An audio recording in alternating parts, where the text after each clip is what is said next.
And ladies and gentlemen of the jury, the prosecution is not going to get that man today.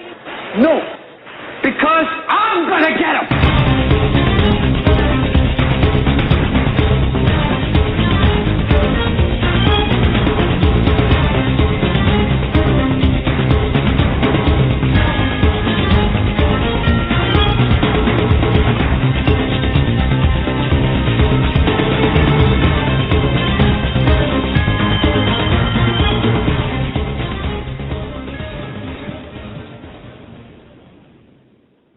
This is the Hagmann Report for today. It's Thursday, January 24th, 2013. I'm Doug Hagmann. With me in studio is my son, co-host Joe Hagmann. Together we are the Hagmann Report, and we can be found on the internet at our home base at HomelandSecurityUS.com. That's HomelandSecurityUS.com. That's the home of the Northeast Intelligence Network and the Hagmann Report. I want to welcome each and every one of you tonight. I want to thank you very much for tuning in, for listening. Got a lot of news to cover tonight, but before we get into that, Joe, welcome. Glad to be here. Just before the show, about 10 minutes, we had power failure. Yet another one. Yet another power failure. Complete power failure. All the power shut off, and then kicked back on a little bit. Back on. Yeah, and just didn't have to really worry too much about the backup power or anything like that. It was nice because we had a dry run. I don't know. What was it, 2 weeks ago? Dry run, I should say, a hot run, a couple of weeks ago. But yeah, and for those that don't know, we've been getting hit with tons and tons of snow. And today was like the first day we didn't really get any. It was sunny, and I'm going to say it's warm. It was like 16 degrees, but it was like 25 degrees warmer than it's been like the last 4 days. So it seemed like it was almost 50 degrees when I went outside, and I looked at the temperature. I couldn't believe how cold it was and how warm it felt. It's funny how you get used to things. That things are relative. It's after about a week of sub-zero temperatures, and you go out and it's 15 degrees, and it feels like it's 50. Yeah, it's not right. No. No. But anyway, we've got a lot of news to cover. Once again, I want to thank each and every one of you for listening. We just tremendous numbers on our program. So many listeners in so many countries and so many listeners. So even last night, last night's show was an excellent show, I thought, with respect to the genetic Armageddon aspect of things, which were rather interesting. You know, it was really interesting when you consider what's behind, behind the Luciferian agenda, which I always was really not real comfortable using that, thinking, well, that's out there. Right. But now with what we see on the news every day and what we see going on in the world, how can you not see that? Oh, exactly. Exactly, yeah. Yeah, and now I'm thinking, okay, it is Luciferian, satanic, and of course these people are concerned about their bloodlines, and they feel that they're going to be the rightful heirs to, or they are the rightful heirs to the earth, and they're going to take ownership over the earth and all of its stock, and we as the uninitiated, unwashed, are going to be the worker bees until we're no longer needed, and bang, So right. There's actually an interesting article on the 30 population control quotes that show that the elite truly believe that humans are a plague upon the earth. And we can go through some of those as they are important to listen to, coming from some of the heads of state, former heads of the Supreme Court, and from legislation, or the legislative branch, the executive branch of the international community, to heads of TV, and so on. So I never really thought that would be right. Seriously, folks, did you really ever think, and maybe you have, maybe you're way far ahead in terms of learning than I've been, but I never really considered, I never really thought that people actually thought like this, normally like this. In other words, I don't know. I just, to me, that's much like a serial killer would think, It's a slap in the face when you really understand what's going on, and not that we or I have that understanding fully either, but we can see what is happening. We can see the influences behind the powers. We can see the shape and the direction we're headed in and how it is controlled. And when we look at history, when we look at how, from their own documents, these globalists, these Satanists have designed a plan to engineer society in this direction. And where do we go from here? What can we expect from here? Yeah. Is what we need to be focused on. And more importantly, I think our answers will come from prayer and from the word of the Lord and what's in the Bible, as more and more things line up with Scripture.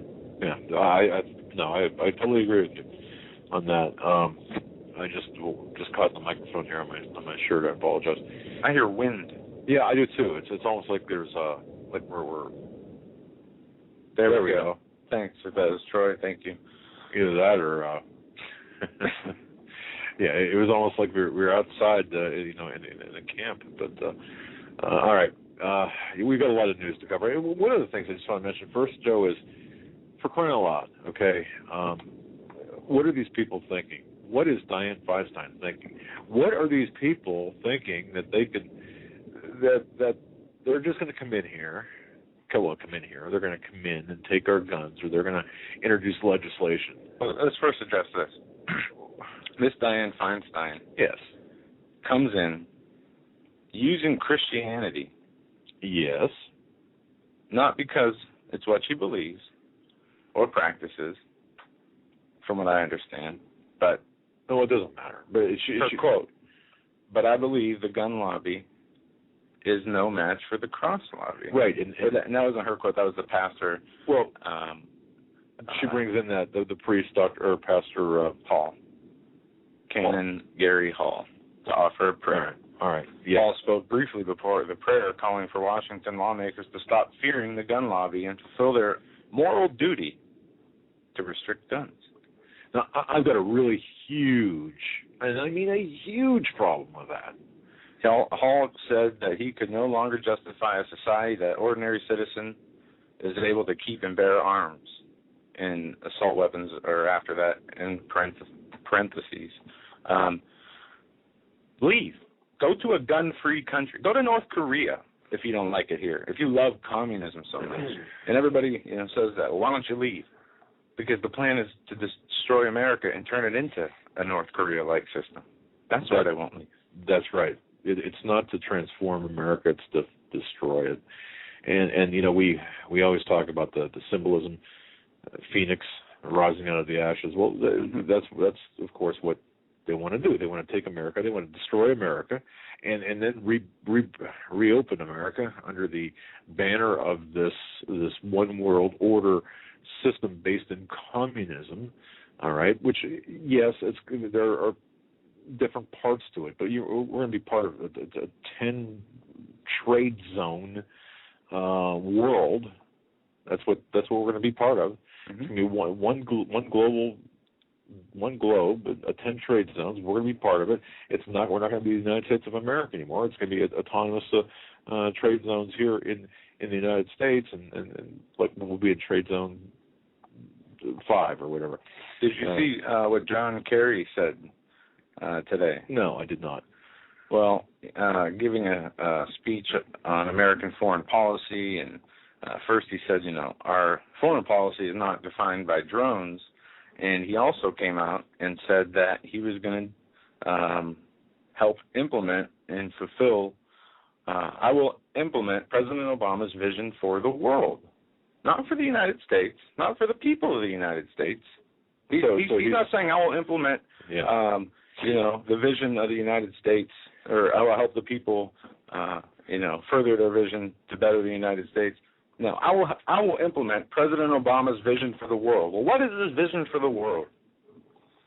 Well, we got to look at the people behind him, the Brzezinskis, the Soroses. We can see the lines have already been drawn. We know who their enemies are: Christians, gun owners, many others who advocate freedom. They're labeled as anti-federalists. They're labeled as right-wing violent extremists. They're labeled as white supremacists. Just about everything, except who the real threats are, and that is within our government. You got to wonder who this guy is. Obama, obviously. And I've been going through thinking about this. Obama, he's the face of this, but no matter who is in office right now, the same agendas would be being carried out. It might have been a little bit slower because of the acceptance of Obama in the beginning and getting away from how Bush was so bad. I mean, his presidency was awful. The torture, everything that he did. Well, wait a second. Then it's Obama comes in. Under Obama. You're right. And then he increases all this stuff. Right. But they stay quiet because if you speak out against him, you're racist. And if you oppose him, you're this racist. should have been nipped in the bud back in the Bush days. This Department of Homeland Security should have been nipped in the bud. Really, and I know that great people were out speaking out back then and saying this is not going to turn out well. And tip my. And in fact, Steve Quayle was one of them saying they can't do this. You don't understand what they're doing. And I remember arguing with Steve. Come on, Steve. No. Come on. We need this. And Steve saying, no, Doug. Sit down. Let me explain this to you. And I say, no, I don't have to explain anything to me. I know. Yeah. That's why I mentally wrestled with the guy, and verbally wrestled with him and said, and told him he was nuts, and we'd have very spirited conversations. Always in the spirit of friendship, but very spirited. And he said, someday you'll understand. And he was very patient with me. And then he came out and said, or then one day when I was, I don't know, it hit me like a ton of bricks, and I was like, holy cow. Yeah, I understand this, but you folks know this. But that's why we all have to be patient with everyone, because people will catch up to you where you're at. If you're listening to the show right now, and I was talking to, well, folks, I'll tell you this. He's a very well-connected intelligence insider. And I was talking to him, and he said, your audience, listening to your audience, watching the chat room, listening to the callers, your audience is just a lot further advanced, mentally and spiritually. And this guy's a solid Christian. And not everybody agrees on all issues, and there's lots of debate, and that's fine. And, like we say, everybody goes through different stages and ways of growing. But that's one thing I know about our audience is they are ones seeking information and wisdom from the Lord. They are growing spiritually first before trying to gain knowledge of things that aren't important. Exactly. And he mentioned even compared to like an audience of George Norrie. George Norrie might have the numbers, the gazillions who listen to him, all right? But the people, the core audience, we'll say of a coast to coast, that really know where they're at spiritually, where they're at mentally, and where things are at in general. I mean, our audience is more well-rounded. And I thought, well, what a great, I just wish I could have recorded that conversation so everyone can hear, because I think it's a great testament to where you're at and to our audience. But so you're going to be serving some purpose. You were born for this time in history. Don't forget that. You got to take care of yourself. Marianne, you got to take care of yourself. Sue and others, you got to take care of yourself. And Ron, and I can name 100 people. You got to take care of yourself, because we need you around, because you've got a position to play. You've got a very important job to do. You might not know what it is. Right. Yeah, some of us don't know what we're here for yet, or why we're doing things we're doing. It hasn't been made aware to us. But one thing we do know, I've been reading the Bible today a lot, and the one thing that keeps repeating itself is have patience and last through these tribulations. Don't waver in your faith. Don't waver in your commitment to the Lord, and you'll be okay. That's exactly right. And that's one thing that we try to do, is we try to merge, if you will, the current events with through the lens of Scripture, and at least have that balance. And you're right, we've got to we've got to keep grounded in the Scripture too, because if not, what would you have? You just have a bunch of words.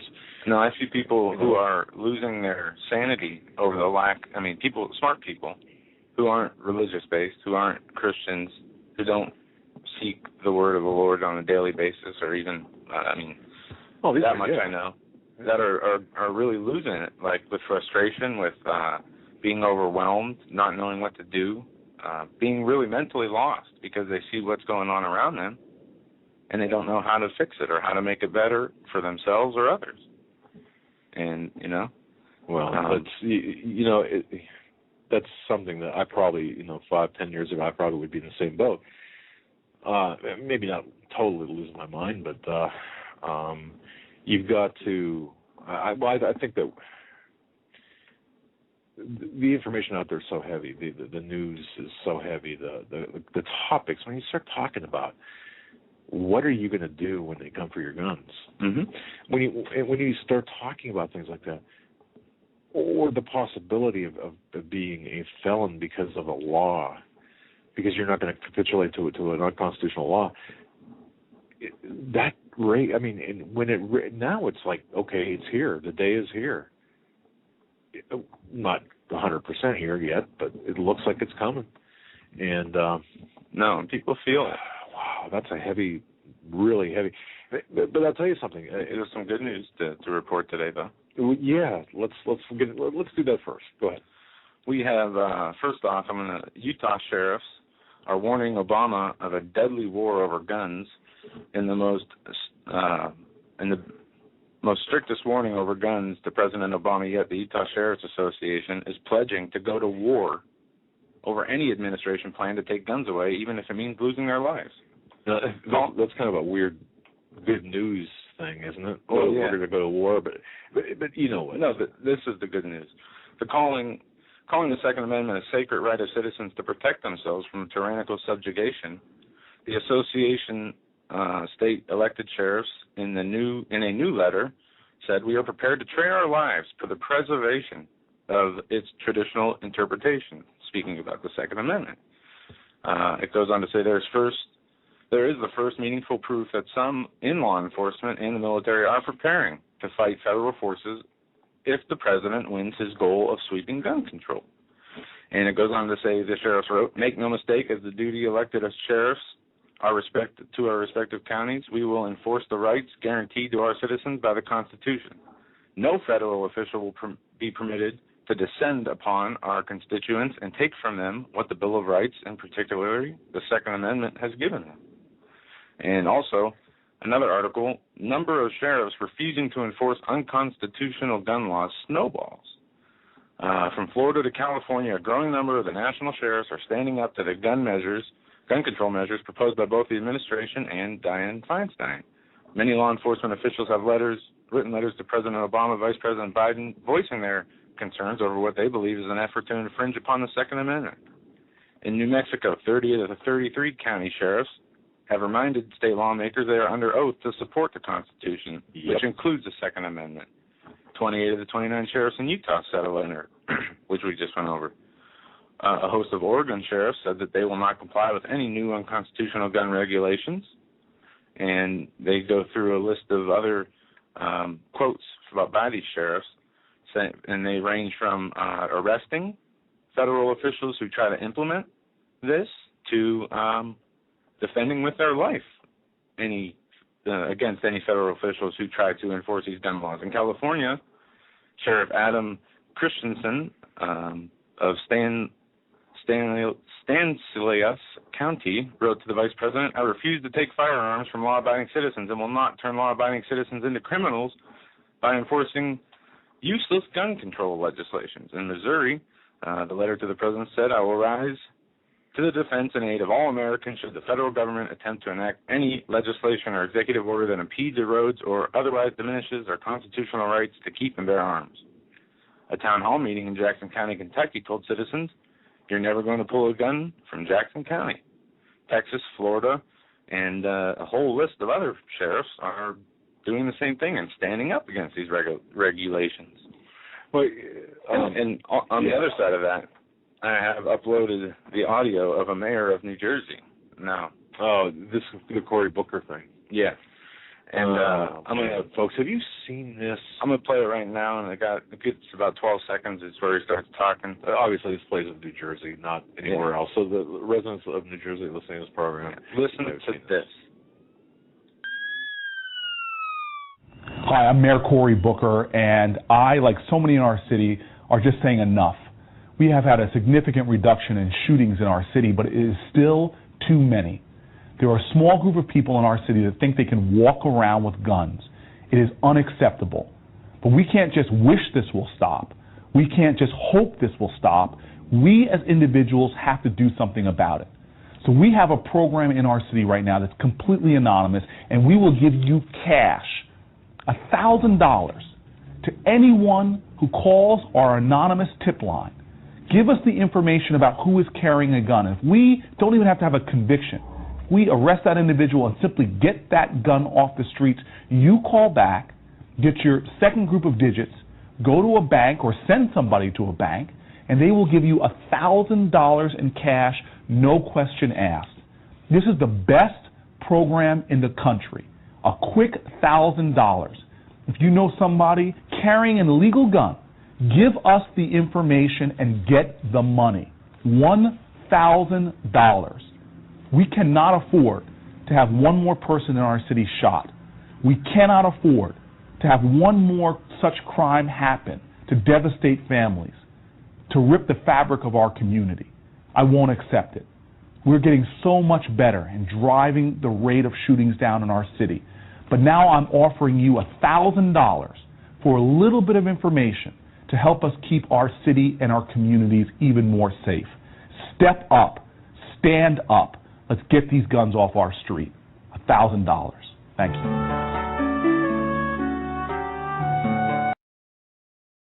$1,000 to tell on your neighbor. Boy, I'll tell you, legal or not. If that does not frighten people, I don't know. The person who files the complaint doesn't even have to be the person that picks up the money. Where is this money coming from? First of all. Second of all, they being the police in that county, the city council in that county, should remove the mayor of his duties immediately. Well, I don't think he's right. I don't think at this point he's done anything wrong. Well, he's following suit with Janet Napolitano's See Something, Say Something program that is expanding with the new gun control. And I think he has just announced pretty much what we are expecting to see from the Department of Homeland Security on a much grander scale. If you see somebody you know shouldn't have a gun or are not sure if they should or not, call Department of Homeland Security. It's even worse than that. If you know someone or suspect someone has a gun, owns a firearm, and now think about this. Let's just go on a limb here and think, okay, the gun ban or gun confiscation ban, whatever you want to call it, a la Feinstein, passes. And we're going to talk about that a little bit because there are some issues with that folks, you're going to have to help me out with a little bit because I something not right here. But anyway, let's say that does pass, and it's projected, by the way, that upwards of 70% are not going to comply. 70% of Americans. It should be higher. Okay, it should be much higher, but that's the latest figure I saw. 70% of Americans won't comply. So you're going to have, we'll say 30%, or maybe more, but we'll say a hard 30% of the population that will turn in their neighbor for a loaf of bread or cheese, or in this case, $1,000. So imagine yourself talking to a neighbor, and just just showing your neighbor your guns, and you're saying something like, well, if you run into any problems, look, let's hook up and we'll hang together and make sure we'll do whatever we need to do. And your neighbor runs into some financial trouble. Obviously, you see where this is going, and pretty soon the knock comes on your door. Well, what are you going to do? And of course, you're not going to be told that it's your neighbor. You're not going to know where it's coming from. In fact, the tip can be totally anonymous, you're just given a series of numbers, and then another set of numbers once the tip is proven valid. And then the two numbers match up, or the two numbers are put together, and then you present that string of numbers, or both sets, to a bank teller and get your money. That's where this is going. Now, go ahead. The person in our chat room, News Elite Live, made a good point. And to think it's only 30 pieces of silver for turning it in. Well, that's a very accurate statement, because about 30 silver coins is almost roughly about what? Well, yeah, it's about $1,000. Yeah. Wow. Yeah, 30. So read what you want into that. I mean, but that's true. Silver being priced about $31, $32. So the spot price. So it's sorry. Yeah, that's all right. So that's something that, but there's something about this Feinstein draft I want to ask you people, our listeners, about. But before I do, I just want to read this from one of our listeners. I'll just use her first name, Laura. Laura, thank you for this, by the way. She writes that she's specifically been sensing from the Spirit divine health for his people. There is much power in agreement. So if you can agree with this, amen. Quoting, and then she quotes Luke chapter 9, verses 10 and 11. And I say unto you, ask, and it shall be given. Seek, and you shall find. Knock, and it shall be opened unto you. For everyone that asks shall receive, and then he that seeketh shall find. And to him that is knocked, the door shall be open. Our Father says to us, shall be, amen. How can we doubt him, especially in times such as these? And I've received this in my email box today, and believe that the Lord would have me share this with you. Be encouraged as you walk boldly in the truth. And then there's a quote here from John 16:33. How on earth, here on earth you will have many trials and sorrows. And then the text of the email is this. True victory is not found in escaping and evading trials, but in rightly meeting and enduring them. And persevering through them. Yeah, and she writes, the question should not be, how can I get out of these worries? How can I get into a place of hiding or a place where there should be no irritations, nothing to try my temper, or to put my patience to the test? How can I avoid the troubles which continually harass me? There is nothing noble in such living. The soldier who flees when the battle approaches is no hero. He's a coward. So the questions should rather be, how can I pass through these trying experiences and not fail as a Christian? How can I endure these struggles and not suffer defeat? How can I live amid these provocations, these reproaches and testings of my temper, and yet live sweetly, not speaking unadvisedly, bearing injuries meekly, returning gentle answers to insulting words? He who overcomes will inherit all of this, and I will be his God, and he will be my son. And that quotes Revelation chapter 21, verse 7. Laura, I want to thank you very much for that well-needed piece of encouragement and the push toward the real issues here. And the real issues, of course, is weathering the storm and passing through these trying experiences without failing as a true Christian.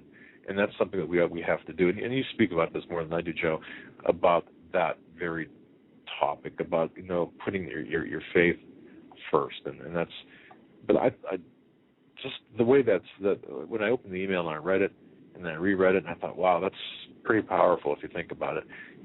We shouldn't be looking for an escape hatch. We should be looking just to pass through these trying experiences without feeling as a Christian. And Laura, thank you so much for saying that. Yeah, and just to back that up with some scripture, reading out of Galatians, it talks about But if ye bite and devour one another, take heed that ye not be consumed with one another. This I say then, walk in the Spirit, and ye shall not fulfill the lust of your flesh. But if ye be led to the Spirit, or of the Spirit, ye are not under the law. And it talks about the perseverance and walking in faith and meekness and having patience, being able to be spiritual above the flesh. Right. And that's where we need to get to as individuals. And that's the only hope I have for this country, and we talk about that a lot, that individual people can be saved. Our country, in my belief, in my spirit, in my gut, it's gone. And maybe it still has the name America, but it's not the America that was founded on the principles of Christianity. But what are we fighting for then? We're fighting for Christ and to okay. Share His word, where we see that as becoming illegal, impossible. We're not trying to reestablish. Look, we're not trying to fight. We're not fighting for the right for abortions. We're not fighting for the right. We're not fighting for the America that embraces abortion as a No, I would refuse product. Okay, to fight for a country who kills children with drones, has a kill list, violates every law that they are sworn an oath to uphold, that violates the rights of citizens, that dehumanizes them, that oppresses them, that socially engineers them to be bad people. I mean, if you're not, spiritually minded, or you don't have a change of heart, or you don't have that hit rock bottom where that humbles you, sadly you're going to walk. We see so many of our family and neighbors just doing the everyday thing, thinking everything's normal, partying, living it up, being immoral. We see so many people commit adultery, have abortions, things that are and were considered horrendous until it became normalized. And that is the problem. Now it's normal. Now it's what they teach the kids in the government indoctrination centers called public schools. That's right. So that's exactly right. An uphill battle that we're fighting that we can't win on the side of saving our country, and we can disagree on with that, and some people do, and that's fine. But I just have reached the point where I know, this nation is gone and it's going to be judged. And see, we can bring it back. Okay, in a full reset scenario, I have no doubt in my mind that the true Christian loving patriots could bring it back in the manner, in the same way it was. If it's God's will. Well, of course, but of course. Yeah. Does He want us to suffer? No. He wants us to repent. Right. But let's not go out in tangents here. I just wanted to say this. I believe that if we Christian-loving patriots went out to fight for our country, and if it got to the point where everyone was talking about a civil war or a revolution, we could take back our country and reestablish it as a constitutional republic as our forefathers intended, with the proper repentance and the proper spirit. I believe that it's worth fighting for, because that idea 230, I can't do the math, some years ago, that's worth fighting for. Yeah. What we're seeing is these satanic, technocratic Nazis just blanket us with a surveillance control grid, and we see that increasing with the things we're talking about, with like the LED light data transmissions, the towers, and the different ways that they listen and infiltrate us. It's an all-encompassing, seems to be omnipresent surveillance system, and we are supposed to have privacy, but our elected officials and us not paying full attention, they have sold us down the river. We have not held up our obligation to keep them accountable, and what we are seeing is just this huge police state closing in around us. We have drones in our own skies. They're asking the CIA head of the CIA. When can you kill Americans with drone strikes? That's coming from a senator. Yeah, that's right. At the same time, we have Obama closing air defense systems, and we have now North Korea threatening to launch a nuclear strike against America. And which I'm not worried about that at all. Well, I did some research today. Went through a lot of old headlines, a lot of old papers we have laying around, and from last year and 2 years ago. And what I see is a lot of repetition in things, such as, North Korea is going to this country is going to launch a nuclear strike. This country is going to do this. This country is going to do that, which never seems to come to pass. And I'm not saying it won't one day, but we see a whole lot of fear-mongering going on. We see a whole lot of things being thrown around that need to be talked about, but might not be important because they might just, as we say, we feel there's something else much greater in scale going on behind the scenes while they're blasting us with all this news that seems so important right now. Well, which brings me, this brings me to my ultimate question here concerning this Feinstein. Everyone's talking about this gun legislation now. Right. The Feinstein. And folks, I don't know whether you're familiar with it, whether you read it, whether you went over this, but it essentially goes against all weapons. I mean, unless you've got a cap gun. Yeah, they are considering, even then, that's questionable. They are saying that handguns are assault weapons. Shotguns are assault weapons. That's right. They're calling them military-style semi-automatic assault weapons. No. Here's my people who are listening right now, maybe you can help me, because here's what I've been really grappling with. You've got Feinstein coming out with this bill. Chances are it's not going to pass. It's written so broadly that it's absolutely inconceivable that it would pass in its current form. Do we have a number of the bill? That's one thing I haven't seen. You know what? I don't have it handy here. Maybe if people in chat, if you guys do know off the top of your head what the bill number is. That's like about 27 I didn't search pages ago, and I'm not sure. But, okay, so you've got this bill that chances are it's not going to see the light of day. That's receiving a lot of attention, and rightfully so, because it's a bad bill, and it takes away it strikes at the very heart of the Second Amendment. My question is this.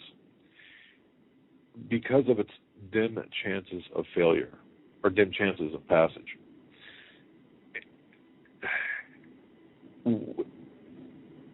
why did she present this bill? That's number one. And number two, why did she present this bill if she believes, or if everyone believes that it has no chance of passage? Right.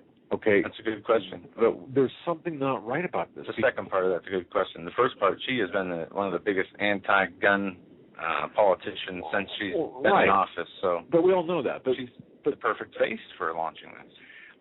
And that I understand. But why is everyone? If everyone says, "Look, it really has no chance of passing," and even some of the Democrats, Harry Reid, I don't even think is going to allow this. Not if he wants to keep his getting reelected in his state of Nevada. We're beyond reelection at this point. But the fact is, why are so many people directing our attention to this bill if it's not going anywhere? I don't understand it. Maybe I'm not expressing myself correctly, but to me, what are we missing here? Is this just to condition us? And I understand if it is, okay, I can accept that. But we're conditioned already by the talk. Is there something else about this bill, or is there another bill, or is there? I mean, what's going on here? Why are we being? If this has no chance, then why all the print space? Why all the time, attention? Yeah. Well, there could be several reasons for that. One being piggybacking off the tragedy at Sandy Hook, playing off the emotions of the people, the opportunity never let a good crisis go to waste. And I've never seen so many people, whether it be people in the media, actors, singers, celebrities, whatever you want to call them, idiots, come out in favor of this, supporting this, while they themselves have armed bodyguards, while they themselves, in some cases, know what gun-free zones are like. Right. It's an oxymoron, except when you look at what has been happening in this country since 9/11 and the actions from Bush afterwards, merging agencies and setting up the Department of Homeland Security, the Transportation Administration. We have, who was it? I think it is Jackson from Texas introduced a bill about the TSA, amending the TSA. They need a broader way to, get mass transportation under the arm and grip of TSA. Correct. Also, when going through some of these old articles, one of the more interesting ones I saw today, this was from a couple of years ago, and it talks about climate change skepticism is a sickness that must be treated, says a professor. Another report from beginning of 2012, scientists recommend treatment for climate change denial, as it is a mental illness. That kind of springs up every 6 months or so. Okay. Now they're talking about getting the CDC involved in this, but now how does that compare to the gun actions that Obama took? And that's a good question, because this might very well somehow, while, for example, the Feinstein bill here might not pass, something could be worked out through the CDC or through the Obamacare itself in the IRS. Okay, so maybe this is what we're missing. People are so confident in this is not going to pass. Well, okay. So were they about Obamacare being struck down by the Supreme Court. They were so confident about Romney being elected instead of Obama being reelected. It doesn't matter what we think as a public or the polls, what they say. The only thing that matters is what happens. And Obama made good on his promise to sign executive orders. We saw Andrew Cuomo come out and pass the most draconian gun legislation in New York State, making New York the worst gun control state in the nation.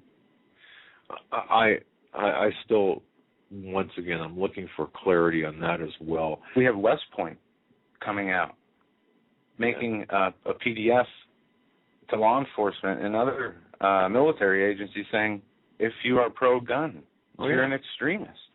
Yeah, we have our military saying that. Well, there are elements of the military leaders saying that. West Point, of course, the New York State, the military school, but it's kind of like the Berkeley of the U.S. military, I suppose. Would be West Point, but all right. But I just want to keep everyone to keep their eyes on this. What's going on with this Feinstein bill and what's maybe going on around it, because again, there's still something not right here. And then the other thing too, we've been doing a lot of research about the Sandy Hook shooting, because if everyone is going to point to, if all the politicians, if all the media, if everyone's going to point to Sandy Hook as the defining moment, as the very moment when the game changer, then the government is going to have to come clean with their investigation, and a full investigation. Mm-hmm. Okay, we're not seeing it. There's too much conflicting information. Now, a lot of people are reporting on these conflicts of information. And the one thing I've noticed, and I truly believe this is taking place, I believe that the pot of information is being intentionally seeded with bad information, mm-hmm. by people who want us and other people, to take information, run with it as if it's fact, so they can point at us and say, look, we've proven this to be an incorrect thing, and these guys are out there saying it's fact, and it's because of stupid, unverified stories and people who pervade these stories, like Doug and Joe Hagmann, for example, that we need to not only take away the guns, but we need to curtail the speech. So I think that there's a definite plan and people out there who are polluting the evidence, open source evidence, in the Sandy Hook situation. We have to be very careful. Yeah, there's a lot of strange things going on with that, and I read up on a few things, people's individual ideas of what's going on, and as I stated earlier, I believe people did die. I do too. There are questions as to a lot of things, from the person accused of committing this act to things being ignored, like second people involved, third people involved, to what weapons were used. Right. There's too many holes left. There's too many crumbs left. These people who do these operations are much smarter, much more meticulous. They'll plan something like this out for a decade, and make sure it goes off without a hitch. That's very true. So why so much left behind? Well, is it to keep us in a state of digging under every rock for every piece of information? Is it to find those people who are going to speak out against the inconsistencies? Is it to demonize the freedom of speech? There could be a lot of agendas behind the scenes working. Yeah, and see, I don't know. But it goes right along with the pollution of, not pollution, but the way, for example, and I'll bring Benghazi into this now, because Hillary Clinton yesterday testified twice, 2 different hearings for Benghazi. And I have a short clip of Mr. Rand Paul's. Okay. Now, before we get into that, I just want to say this: even at this late hour, even 140 days or 100, I don't know how many days, even at this late date after 9/11, 2012. The media and even some elected officials are still calling the CIA compound a consulate. Yeah. Today, they're still calling it a consulate. An embassy. An embassy here. Yes. Now, how much, in fact, I look at various message boards, I'm thinking, I've written, I don't know, probably close to 20,000 words on Benghazi. And in every article that I've written, report I've written, I've made sure that the terminology is correct. It's not a consulate. It's not. It's a CIA operations center, which is exactly what it was. But people are still referring to it properly. And you might say, well, so why? That's really not that big of a deal. It's a huge deal. In addition to that, there was a lot of pressure, or a lot of focus put on the ARB, which is the review board, accountability review board by the Department of State, headed by Thomas Pickering. Well, Thomas Pickering is one of the biggest apologists for Iran, and one of the very tight with Hillary Clinton. So the ARB, that report, is not going to be, nor would anyone expect it to be, indicting Hillary Clinton or anybody around her as having any type of responsibility for the Benghazi attacks or the cover-up. And in this case, we've got a huge cover-up. And the cover-up is no one, with the exception of perhaps Ron Paul and Ron Johnson, I believe, both senators had even approached the truth with Clinton, Hillary Clinton. And you can access, by the way, the report that I published earlier today at HomelandSecurityUS.com. That's HomelandSecurityUS.com. It's also on CanadaFreePress.com. So if you want to read it on HomelandSecurityUS.com and pass it around, and same with Canada Free Press. I know they're the same thing, but we work together, both CFP and we work together, and we try to get as much coverage as possible a lot of times there are places that'll pick up a CFP that won't pick up my site and vice versa. But you can comment on the article at Canada Free Press. It deals with the report or Hillary's testimony yesterday. But I thought, man, I'll tell you, those senators and congressmen need a whole bunch of more chapstick. It was ridiculous. I was talking with someone on Facebook in the morning asking if I was watching it, and I was up until my friend had 2 flat tires. I had to go give him a ride, so I had to stop watching it, and then that's where I missed all the good stuff where she was starting to get angry. But what I saw was a bootlicking fest. Oh, Miss Clinton, we're so great that you could be here to testify today or grace us with your presence. Can we come down and suck on your shoelaces? She had a concussion, and we have 4 dead Americans. And yeah, it is characteristically sickening of these senators and congressmen. But if you want to play that clip, this is Rand Paul. Rand Paul. The one clip I wish we had of Johnson is where she kind of lost it, but this is good too. I can get that clip, but yeah, this is a 3-minute clip of Rand Paul to Hillary Clinton during the Benghazi. I don't even want to say she wasn't testifying. She was just speaking. This was not an inquisition. This was half bootlicking fest, half give me whatever answer comes out of your mouth there. Here it is. Thank you for appearing, Secretary Clinton, and I'm glad to see your health improving. One of the things that disappointed me most about the original 9/11 was no one was fired. We spent trillions of dollars, but there were a lot of human errors. These are judgment errors, and the people who make judgment errors need to be replaced, fired, and no longer in a position of making these judgment calls. So we have a review board. The review board finds 64 different things that we could change. A lot of them are common sense and should be done, but the question is, it's a failure of leadership that they weren't done in advance, and 4 lives were cost because of this. I'm glad that you're accepting responsibility.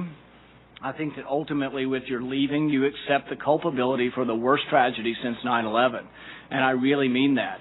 Had I been president at the time and I found that you did not read the cables from Benghazi, you did not read the cables from Ambassador Stevens, I would have relieved you of your post. I think it's inexcusable.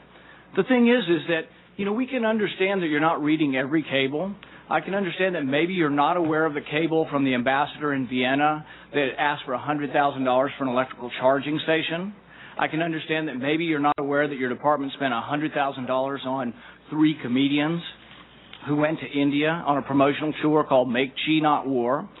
But I think you might be able to understand and might be aware of the $80 million spent on a consulate in Mashar al-Sharif that will never be built. I think it's inexcusable that you did not know about this and that you did not read these cables. I would think by anybody's estimation, Libya has to have been one of the hottest of hot spots around the world. Not to know of the request for securities really, I think, cost these people their lives. Their lives could have been saved had someone been more available, had someone been aware of these things, more on top of the job. And the thing is I don't suspect you of bad motives. The review board said, well, these people weren't willfully negligent. I don't think you were willfully. I don't suspect your motives of wanting to serve your country, but it was a failure of leadership not to be involved. It was a failure of leadership not to know these things. And so I think it is good that you're accepting responsibility because no one else is. And there is a certain amount of culpability to the worst tragedy since 9/11, and I'm glad you're accepting this. Now, my question is the U.S. involved with any procuring of weapons, transfer of weapons, buying, selling, anyhow transferring weapons to Turkey out of Libya? To Turkey? I will have to take that question for the record. Nobody's ever raised that with me. It's been in news reports that ships have been leaving from Libya and that they may have weapons. And what I'd like to know is the annex that was close by, were they involved with procuring, buying, selling, obtaining weapons? And were any of these weapons being transferred to other countries, any countries, Turkey included? Well, Senator, you'll have to direct that question to the agency that ran the annex. And I will see what information is available. And you're saying you don't know? I do not know. I don't have any information on that. So that's a short version. You guys can find the 6-minute clip on YouTube. Notice what she said. You'll have to direct that question to the other agency, basically. Other agency. So, right. And what we heard in there, the question that was very interesting was his question about the weapon shipments to Turkey. Right. Wow. Gee. Did we not report weapon shipments to Turkey as a staging area ultimately for Syria? Wasn't that the whole purpose of that place? Yes. That CIA. Well, yeah. I mean, that was for Syria. You know, the weapons go up to Turkey, Jordan. But yes, yeah. And of course, the last person to see Stevens was the Turkish consul general.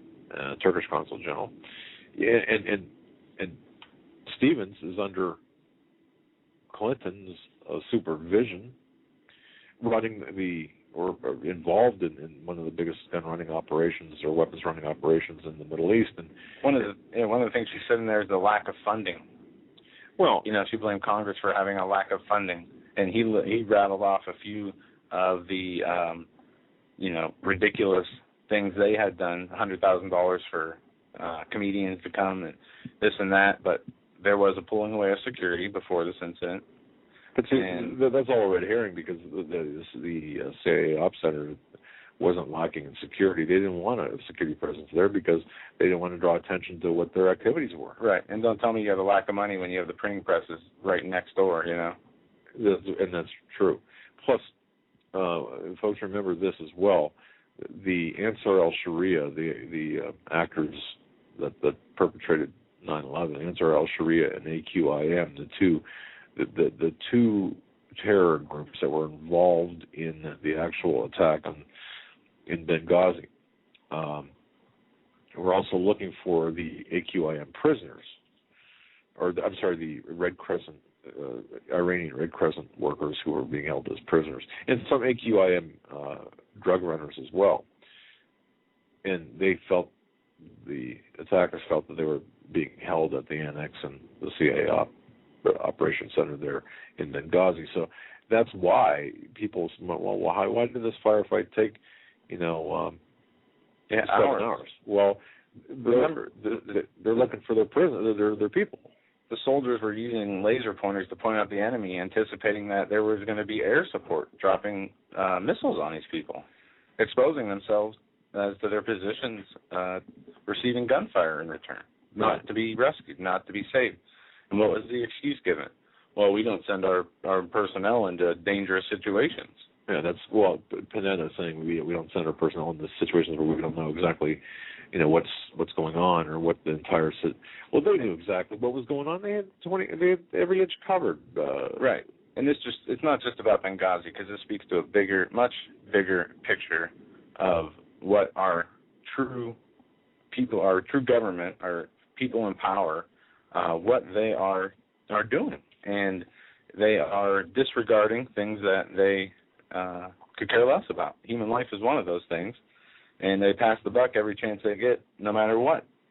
They get caught with their pants down in a prostitute and blame it on the prostitute and get away with it, it seems. Or just look up and say, what are you looking at? There's nothing to see here. And you say, well, yeah, you have your pants down.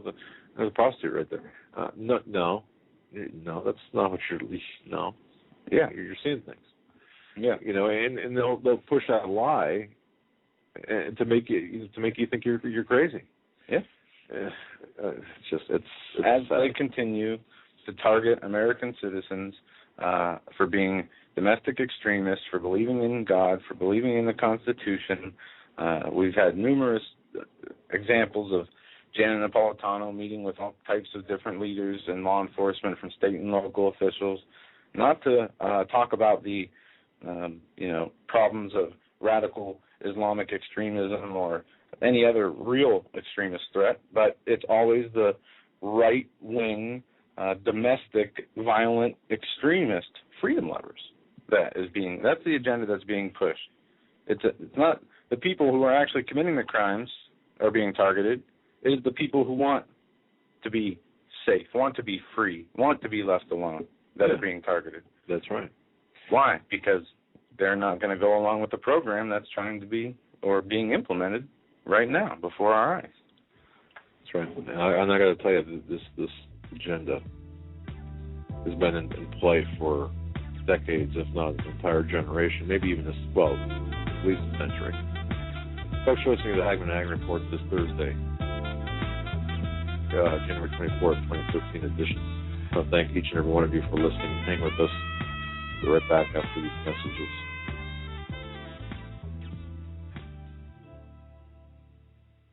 Hi folks, Doug Hagmann here. You might know me as the co-host from the Hagmann and Hagmann Report, or as a frequent guest on Coast to Coast AM with George Norrie. If you're like me, you're tired and confused over today's headlines. You just don't know where to turn for accurate, concise information about really what's going on, what's truly going on in today's society. If you don't know where to turn for accurate, well-researched, and properly vetted news, I've got a suggestion.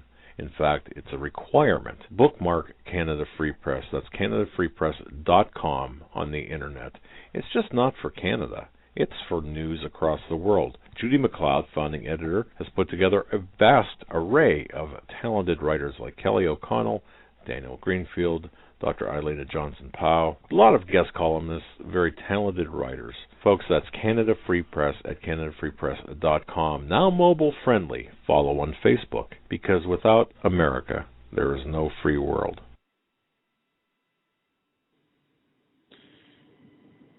Hi, ladies and gentlemen. Have you been up to Gremlin Firearms yet, up in British Columbia? Have you taken the drive up there? Why not? What? Because you live in Alabama? You can't drive up to British Columbia? Come on, it's a great destination.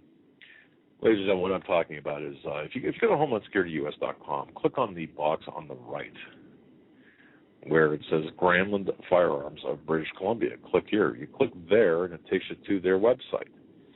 And I got to tell you, Gremlin Firearms, they're a supporter of our program. Carl Gremlin, along with his wife, 20 years in business up there in Campbell River, British Columbia, Canada. They've got all kinds of supplies and gear for hunters, including new and used rifles, shotguns, and, of course, many of the same weapons that Dianne Feinstein wants. So, got to keep Dianne Feinstein out of British Columbia.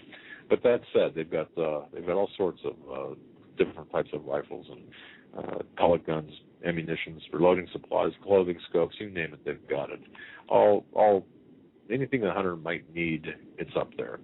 So you can either stop in and see him on South Dogwood in Campbell River, British Columbia, just south of South Dogwood Street and Muircroft, or you can click on the link to GremlinFirearms.com and have a look around their website. And their website is full of beautiful pictures of scenery up in British Columbia. What a beautiful area, I've got to tell you. And they've got a complete line, like I said, of links to firearms courses. They've got also the book written by Carl. What a great book. Now, I'm not into hunting, but I got to tell you, I like adventure. I like to read adventure. Treed Beyond the River, 2nd edition. Great book. If you have a chance, grab yourself a copy. You won't be sorry. It's got just great pictures, great stories about cougar hunting in Vancouver Island.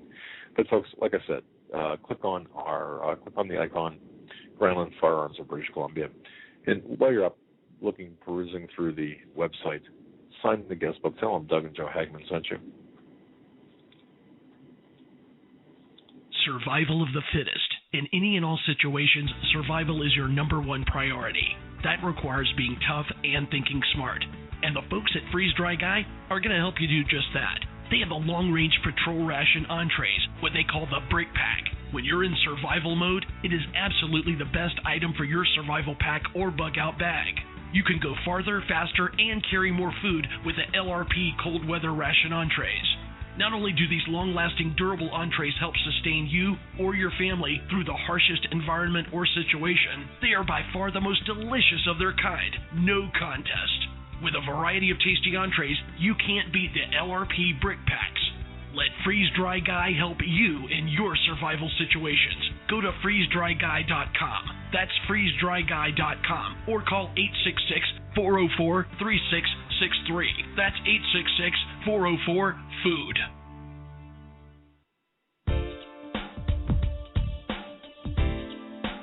Hold on to your seat. The Hagmann and Hagmann flight is now taking off. Doug and Joe Hagmann have cleared the runway of TSA agents, jihadists, political crackpots, and global elitists. Now get ready for some real news. Here they are, Doug and Joe Hagmann.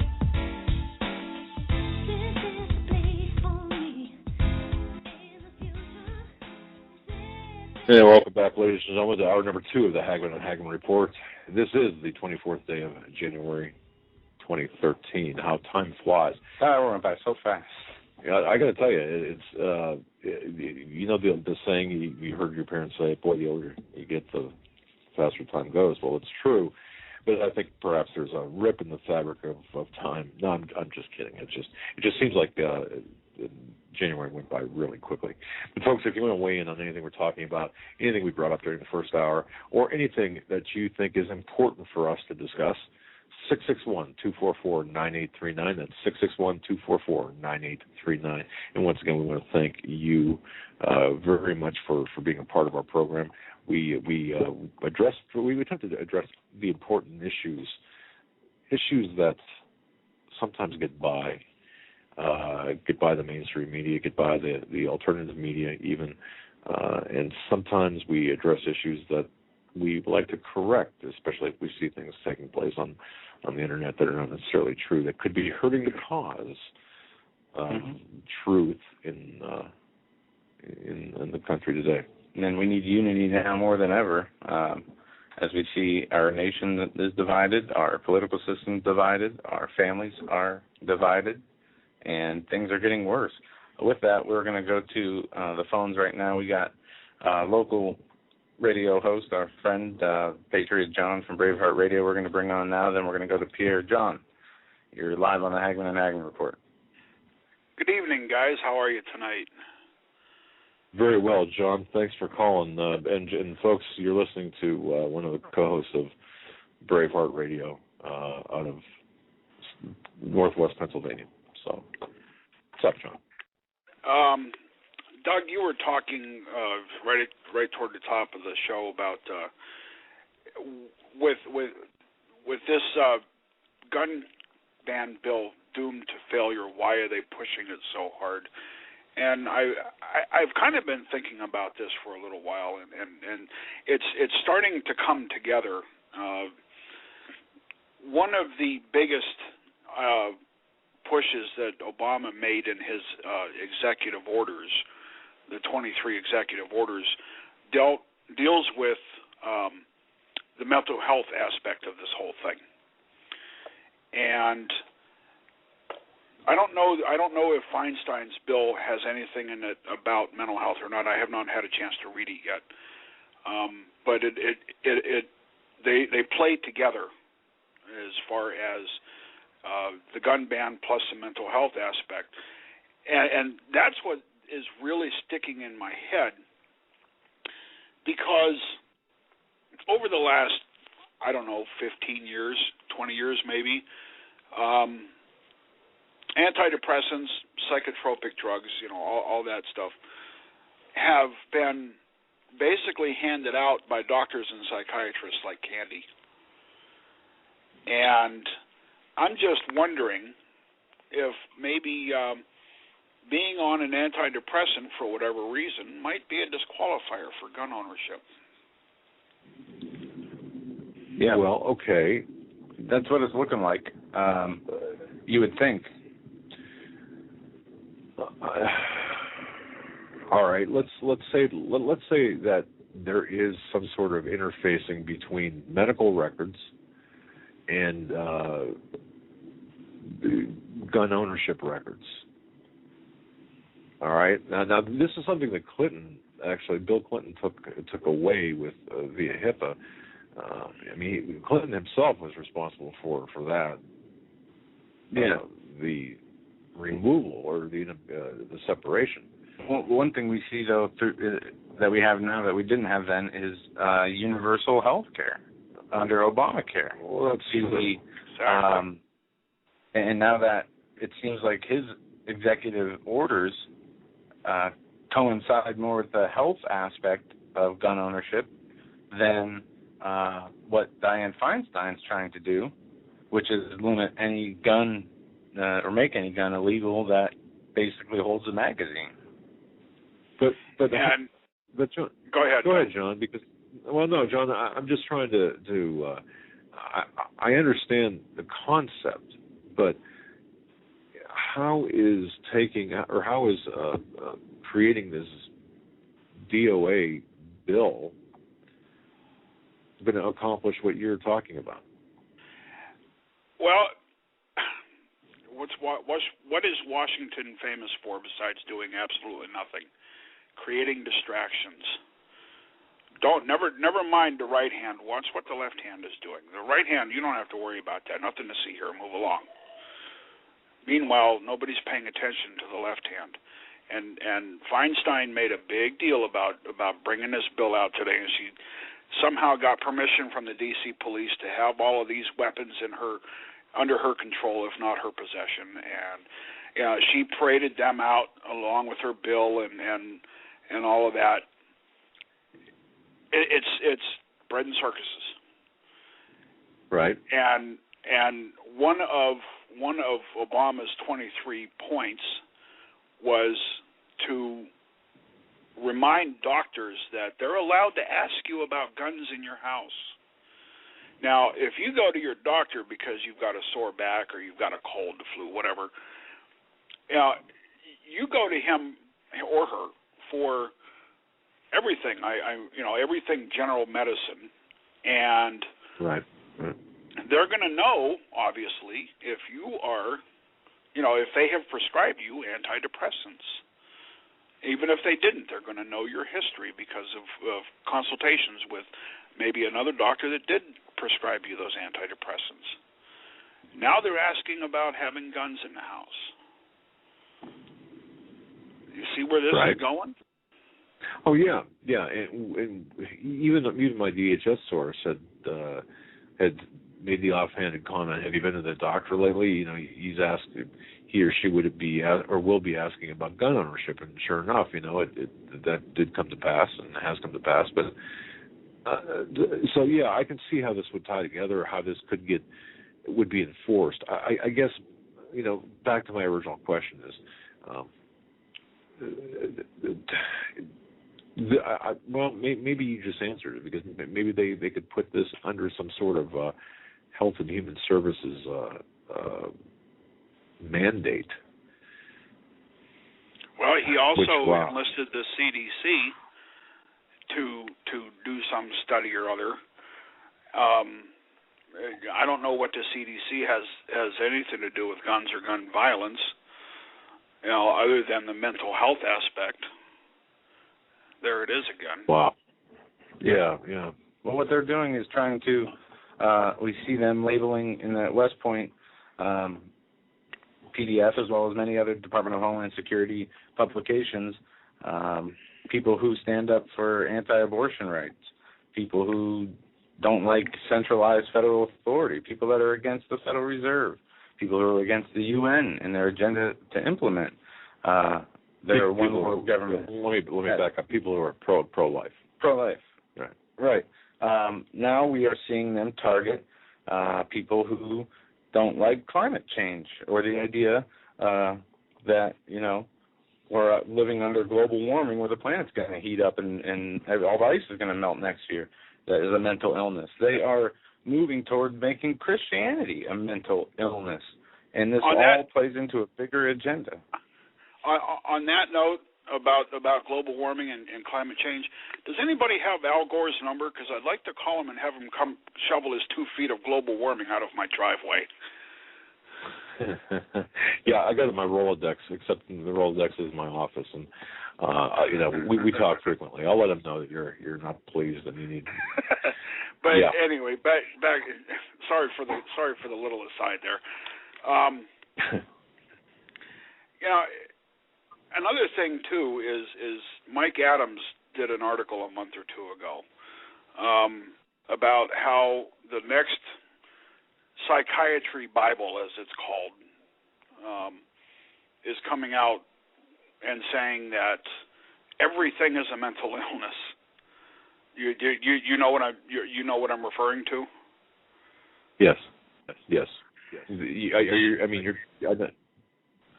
yeah. I mean, there's like it'd be like a Black's Law dictionary for mental health issues. Yeah, it's standard issuance every year, every a couple of years comes out. Something like that, yeah. And it just maybe a lot of loose, disorganized dots, but if you start drawing lines between them, it's starting to form a pretty definite picture in my mind anyway. It's all about mental health, and no longer is it going to be, if you've ever been adjudicated mentally defective. In our state, it's a 302 committal. You know that. Right. That was the one mental health disqualifier for owning a firearm. If you've ever been involuntarily committed. Now, like I said, everything is a mental illness.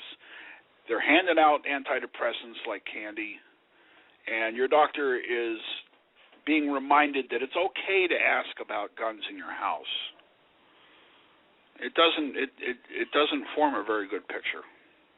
Well, they can ask. You don't have to answer.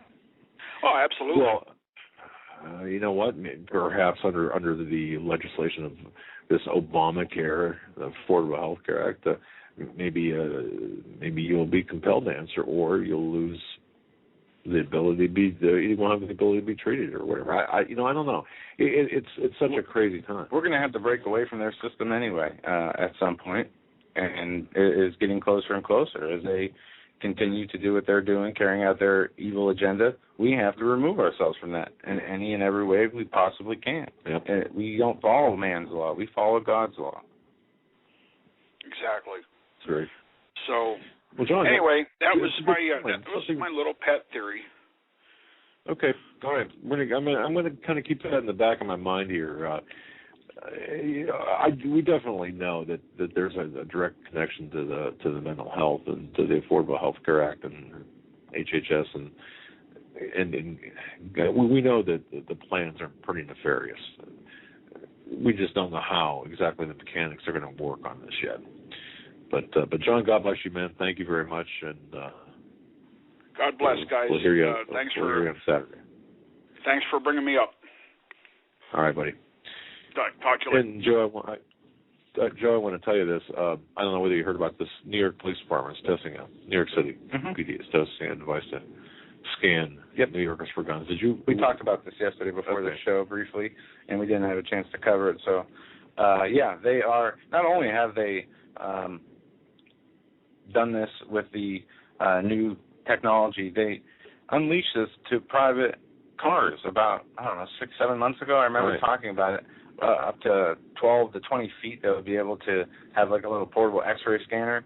But now they are coming out even more and creating these pretty much stationary scanners as people walk by, and they can be scanned. And if you have a weapon on you, they can see it. It is like a TSA or a TSA naked body scanner, only portable. And also, for those of you who know that the stop and frisk policy for no reason, the NYPD was blocked temporarily.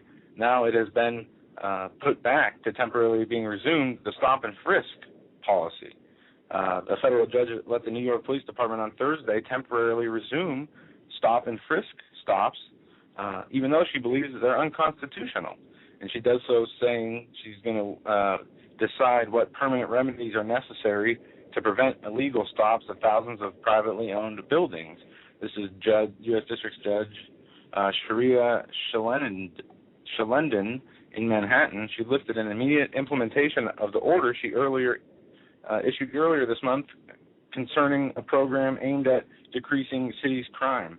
The judge earlier this month found that the city acted unconstitutionally in making trespass stops without reasonable suspicion at more than 3,000 Bronx buildings participating in the program.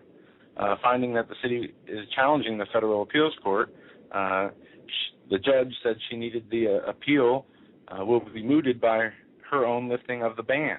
But she does believe it's unconstitutional, and she's trying to find a way to stop it. But in the meantime, thousands of people are being stopped by New York City. I mean, if you go to New York City, you're walking down the street, you can be taken by police without any reason, without any suspicion, without any probable cause, and basically be treated like you're at an airport. Yeah. It's illegal, and these people... it's unconstitutional. It's definitely is. Well, now they also throw into the bag here this portable device that's able to... It could be placed on a police vehicle, or it could be stationed on a street corner, and it sends out radiation, or not radiation, a type of... it's an X-ray machine, portable X-ray machine? Yeah, it's a type of radiation. I don't want to make it sound like it's something that, but it does... It reads tetrahertz, or terahertz, I believe. Anyway, it can show whether a person's carrying a weapon underneath their clothing.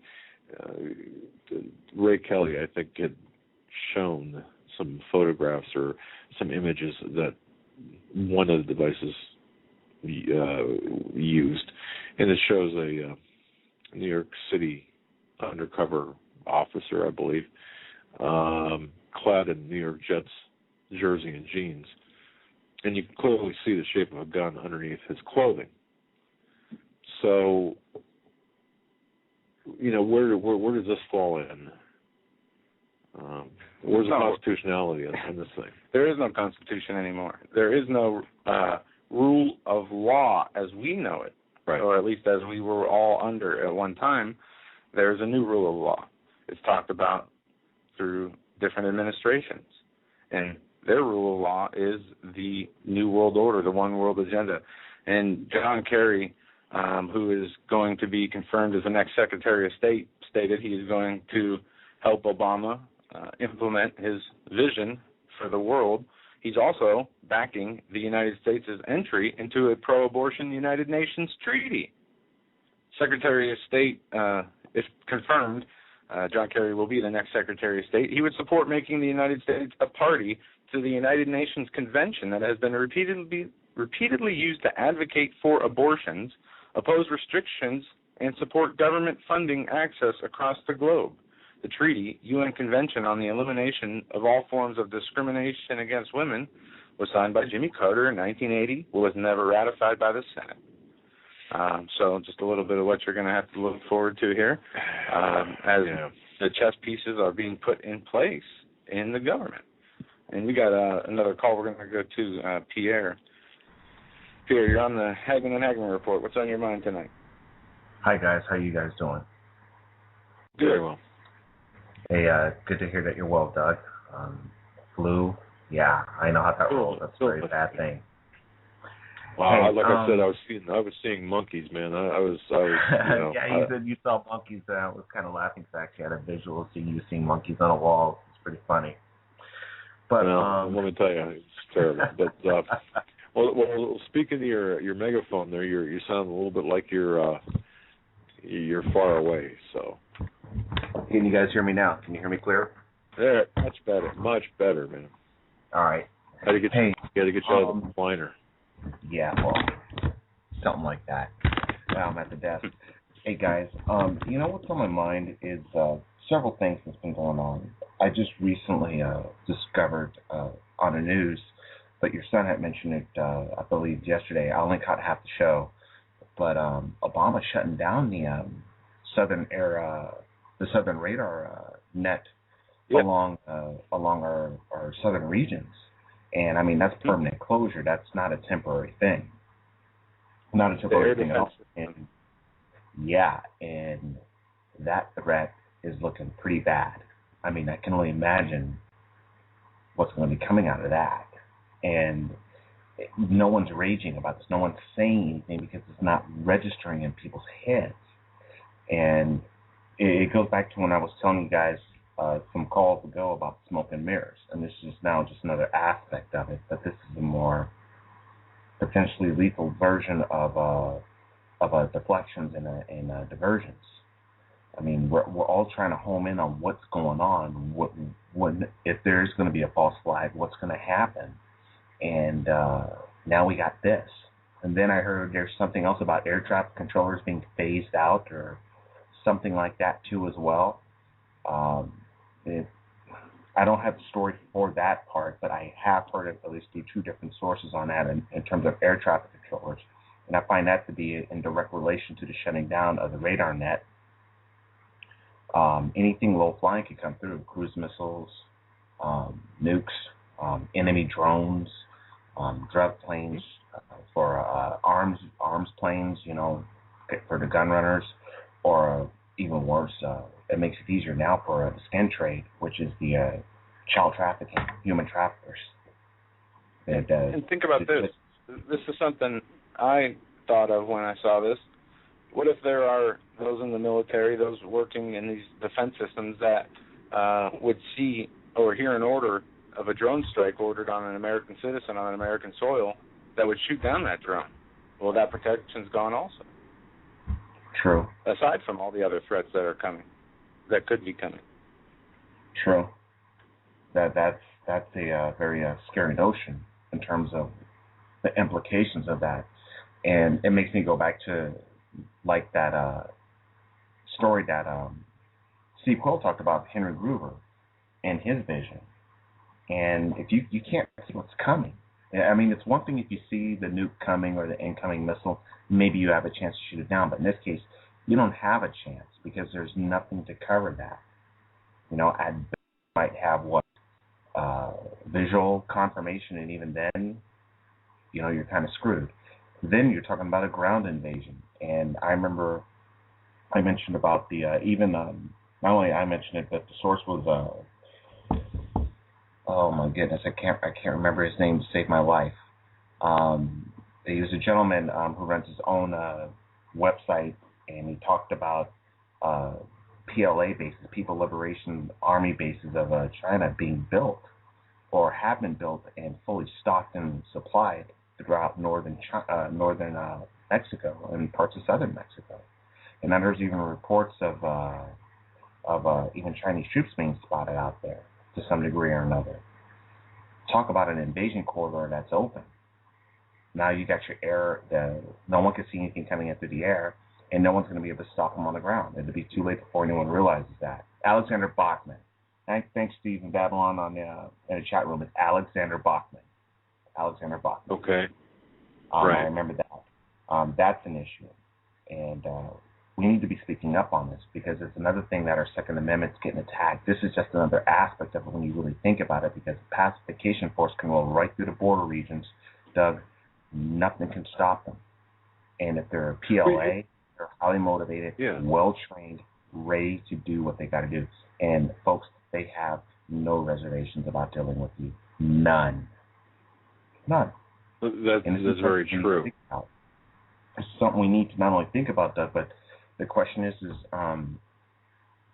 at least in my mind's eye, how are we going to get people to wake up to this for real? Do we have to wait until they're literally there coming over the like how it was with the last Roman emperor saw the Visigoths come over to Seven Hill and he knew it was over?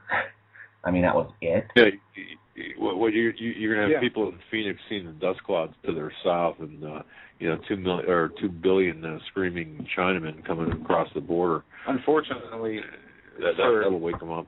For the majority of the population out there, just going along to get along, working, just watching the regular news, regurgitating things they hear on the news, it's going to take that, the breakdown of their door and the taking away of their family until they understand, oh, wait, I should have listened to these people, or I should have done this or that. Then that's going to be their downfall. I mean, they won't see the warning signs before it comes, no matter how loud the people scream. The border regions, the border states, if they band together and they try to stop this, it'll be almost like how the Fulda Gap was during the Cold War.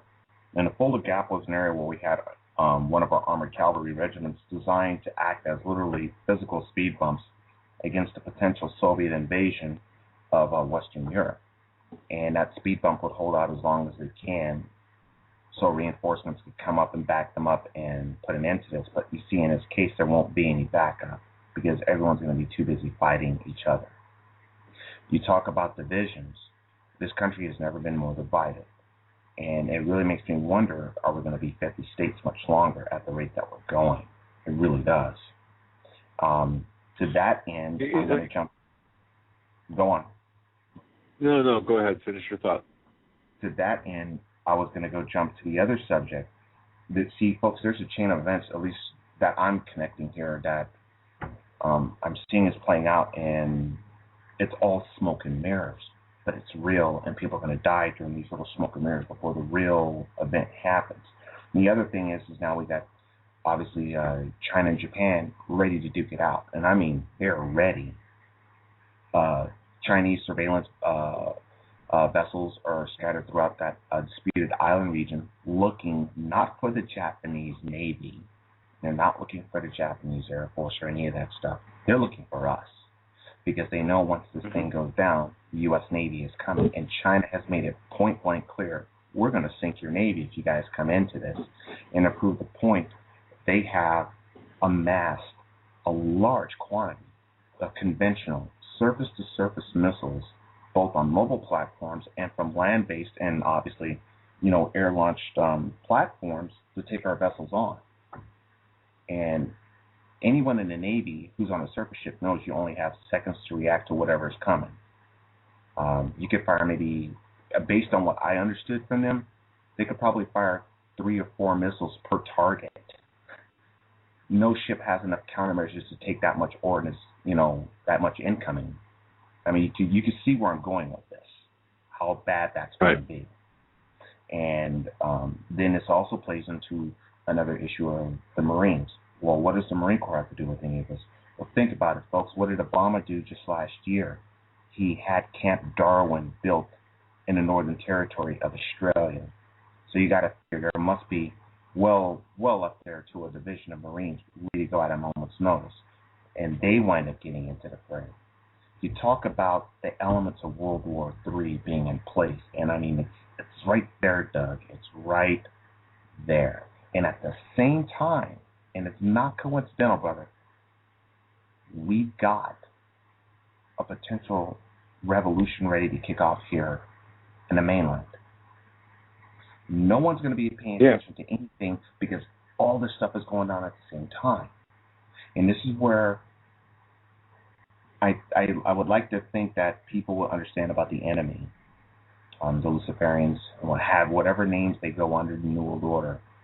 This is not going to be an easy enemy to fight, not in the slightest, because they're like a hydra. They always have multiple heads.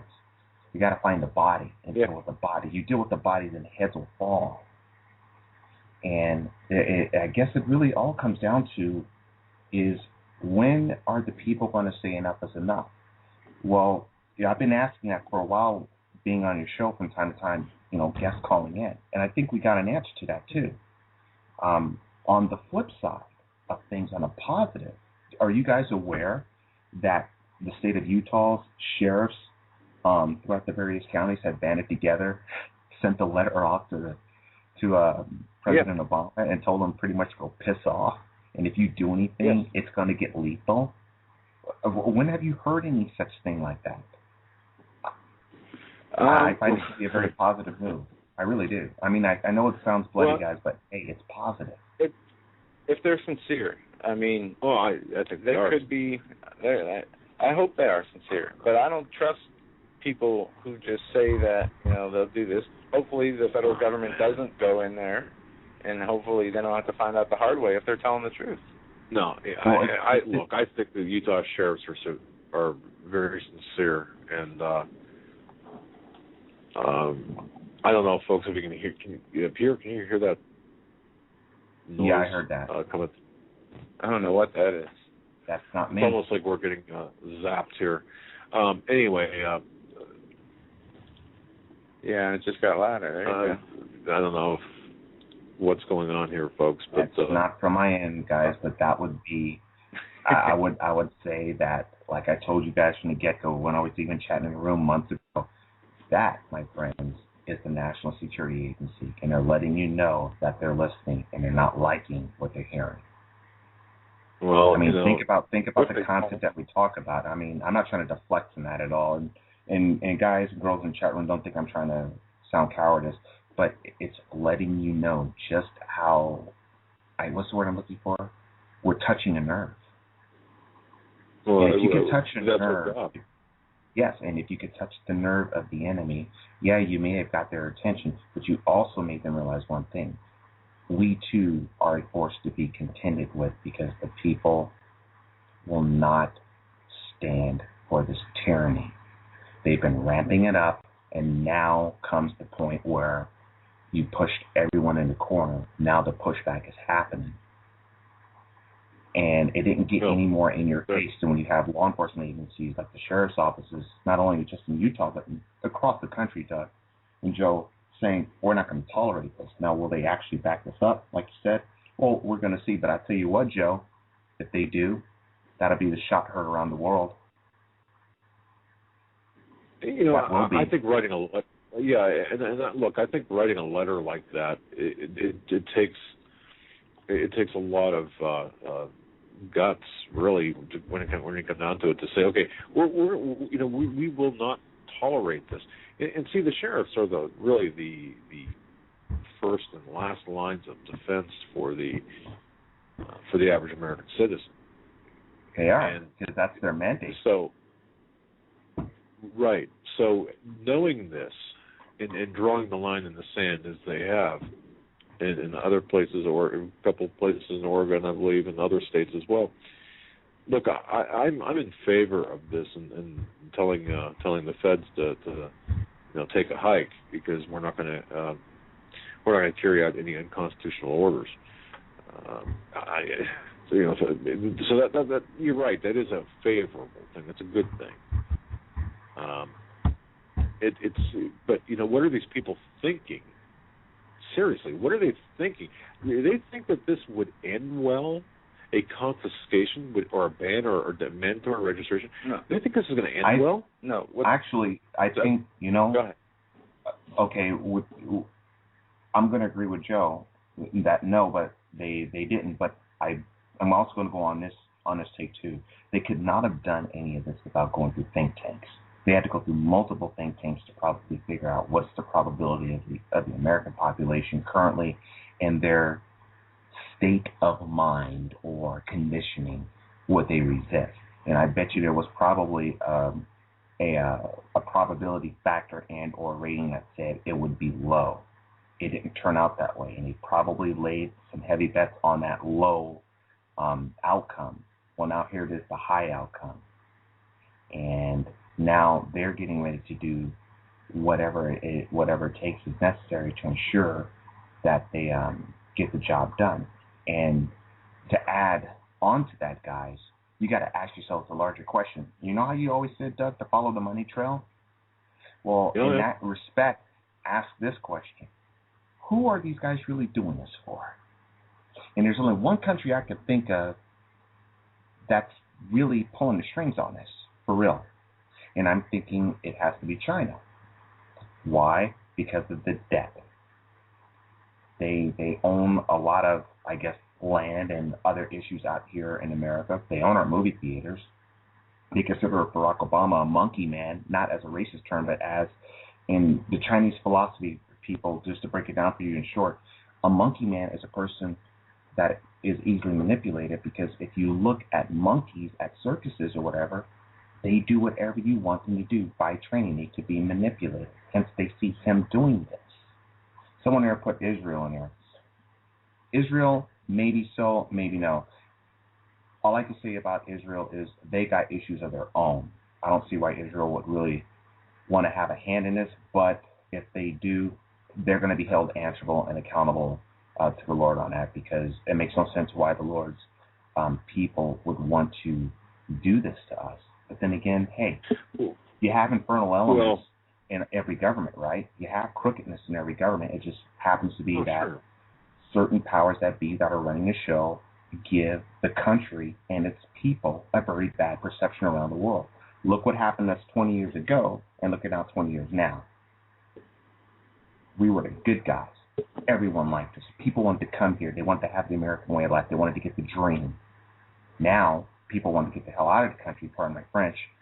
They're scared, and we are now public enemy number one. What went wrong? Well, and it's because we turned a blind eye, and we weren't vigilant enough. And that's just the bottom line. We weren't vigilant enough, Doug. We weren't. I'm not going to lie. We weren't. But now that we know, it's coming down to blows. It's going to come down to these blows. But I'd rather it be a war of words and legislation than to see this thing go locked and loaded. And unfortunately, given what we've been seeing lately, guys, this is going to go locked and loaded. Kind of makes sense. Well, Pierre, yeah, it does. But let me ask you a question. We know that Feinstein, we have good reason to believe that Feinstein's bill is not going to see the light of day. It's not going to pass, and it's at least not in its current form. No, it will be modified. But even under, I don't even know if it could be salvaged through modification. So why did she? Does she know something we don't know to bring this scope?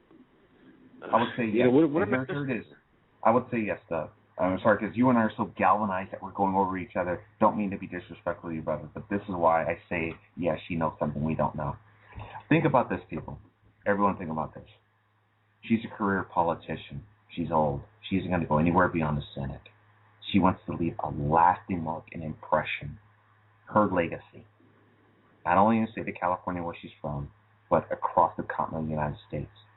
Okay? She is one of two of the biggest proponents in the Senate, next to Barbara Boxer, that is anti-gun. For years, for 2 decades or more, the UN has been trying to have us disarm subtly in different ways. It's part of their master plan. They never found a way to really get around to that. Now look what's happening. Our youth have been killed. Banks have been robbed. We're talking North Hollywood, all the way from Columbine to Sandy Hook. And there's still going to be more to come, no doubt. Maybe 1, maybe 2 more. Oh, yeah. But they need their spokesperson for this. Their spokesperson isn't Barack Hussein Obama. It isn't Joe Biden. It isn't Hillary Rodham Clinton. It's Dianne Feinstein. And she knows this is either going to make her or break her. So she put all her chips on the table doing this. She knows. She knows exactly what she's doing. It's a gamble. It's a calculated risk. It's the crazy stratagem of the no-win scenario. She thinks she's going to do this all. She thinks she's going to get it. And yeah, you know what? She's got a lot of backing right now. She's got a lot of backing. But there's no one that says that just because she wrote that list out and stated such a firearms are going to be illegal and this and this and this and this are going to be banned, that it's going to pass. There's a thing called hubris, which is the Latin translation for excessive pride. That woman is so full of it. And pride always goes up before the fall, if I remember correctly on such things. Yeah, she knows what's going on. Her masters are pulling her strings and they're telling her, you're going to do this. You're going to do this. This isn't just an independent move, guys. This is coercion from a whole nother level. Now, do I know something that other people don't know? Maybe I do, maybe I don't. I don't have any evidence in front of me. I have no reason to lie to any of you. And if any of you doubt the sincerity of my words, pray to the Lord, ask for discernment on what I'm saying. Because what I'm saying is I'm getting this off of instinct and prayer myself. I think in my heart of hearts, and I also think logically, because I have to use both. I can't just go off emotion on things, but I can't always be Johnny Rationale either. That I do believe that someone is pulling the strings on Dianne Feinstein so hard, and they're cranking her so hard. She got that one moment that she needed, which was Sandy Hook. If this thing doesn't pass, if this thing doesn't make it to the way she wants it to be made, she's done. She's done. And then that means they have to go back to the drawing board. And if they got to go back to the drawing board, that's going to cause them to ramp up something else, perhaps another major false flag. Where plan A fails, they're going to go to the drastic plan of B. Plan A is always the peaceful approach. Plan B is always the violent. We gave you a chance, now we're going to hurt you. Does that kind of make sense? Well, yeah, it makes sense. I just don't know. And we know the contingency plans upon contingency plans, in my opinion, if they could, they'd have us fighting each other, like pulling out an economic collapse at the same time, stopping the welfare system and having people fighting each other for basic necessities, in my opinion. If the people could get past that and were good people and then all the neighbors helped each other and stepped in and society was polite and kind, things wouldn't go their way they want to, we could unite. But I don't see that happening because of the carnal nature of the people, unbelievers. These people are so... one of the greatest videos showing this is called The Madness of a Lost Society, where it shows people trampling over each other on Black Friday, for things on sale. At the same time, the nation's economy is imploding, and they're asking the question, do any of these people have any, hard assets? Do they understand what the Federal Reserve is? Do they understand the mechanisms which are going to be their downfall? Actually, the larger question, I think, to add right on that, Joe, I think just the biggest of all questions, do they care? Right. Well, they're going to care when they're hungry. I'll tell you that. When all the handouts are taken away from the people, whether the people really do need them or not, it's going to matter then, and they're going to care then, and then they're going to care about what you have, what you've built, what about your garden, and that's where things can get ugly. And I definitely understand, and that's why it's really, really, really important for everyone, like I said, to get yourself spiritually straight. Right. Everyone has said this. Every guest that has been on here has said this to one degree or another. You two being the proctor hosts of your show have said the same thing as well. Get yourselves spiritually set, folks, because the way this drama is going to play out, it's going to be beyond anything we can comprehend. They know what they're going to do. They're going to execute their plans. They've already calculated roughly, I say roughly, not accurately, but roughly, what our responses are going to be. How you conduct yourselves when this thing goes down is going to make all the difference between life and death, incarceration, or freedom. To that end, keep yourselves as educated as possible on an independent level. Read the good book. Seek out the word of the Lord. Seek Him, and He will reveal Himself to you. And it's through that revelation that you'll know what you need to do when the time comes. Because we're going to probably all have to step on the sidelines, guys, and let everyone else duke it out. And then we, as what's left of part of the remnant, and I have to believe this remnant is a worldwide group, not just us here in America, but whoever's left in the remnant is going to have to either rebuild or we're going to have to be on the move.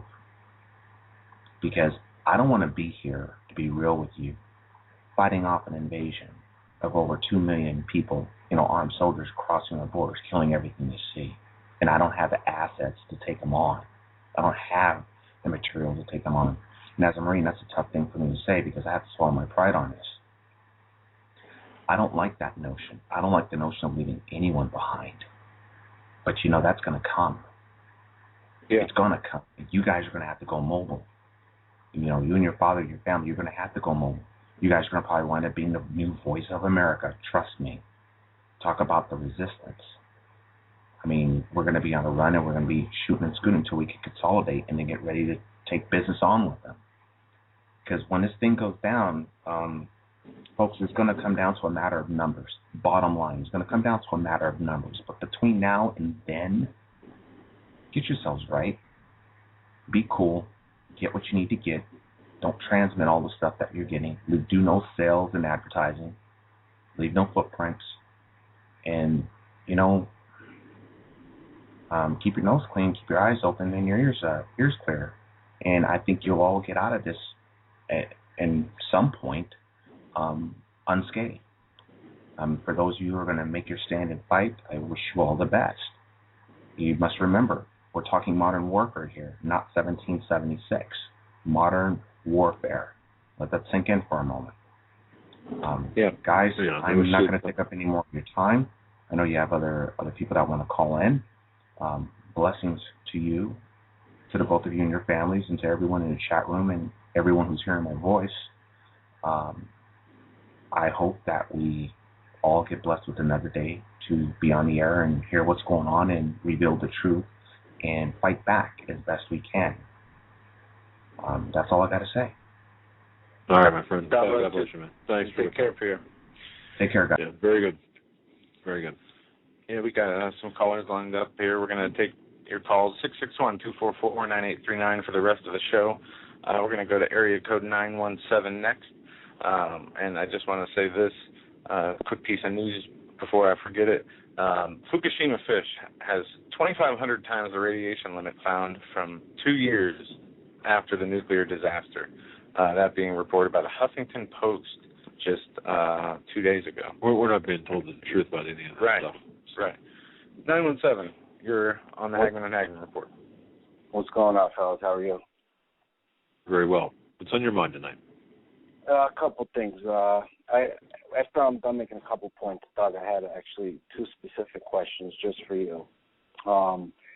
First thing with this Benghazi hearing and Hillary's testimony, you know, her husband gets impeached for lying under oath for leaving stains on a dress, and yet these people can lie about American lives being taken, and there are no consequences, and that is just typical of this regime that I've noticed for 4 years and a week, not even. I don't know if you guys agree with me or not. Well, yeah, I mean, what we're seeing is the erosion of morality, the erosion of ethics, all ethics, and and that's what's led to these people being able to carry out what they are doing and at the level they're doing it at and the pace they're doing it. Yeah, and caller, you see, it's okay because Bill Clinton lied about he lied about having sex, so that's really okay. It's, you know, because he boys will be boys.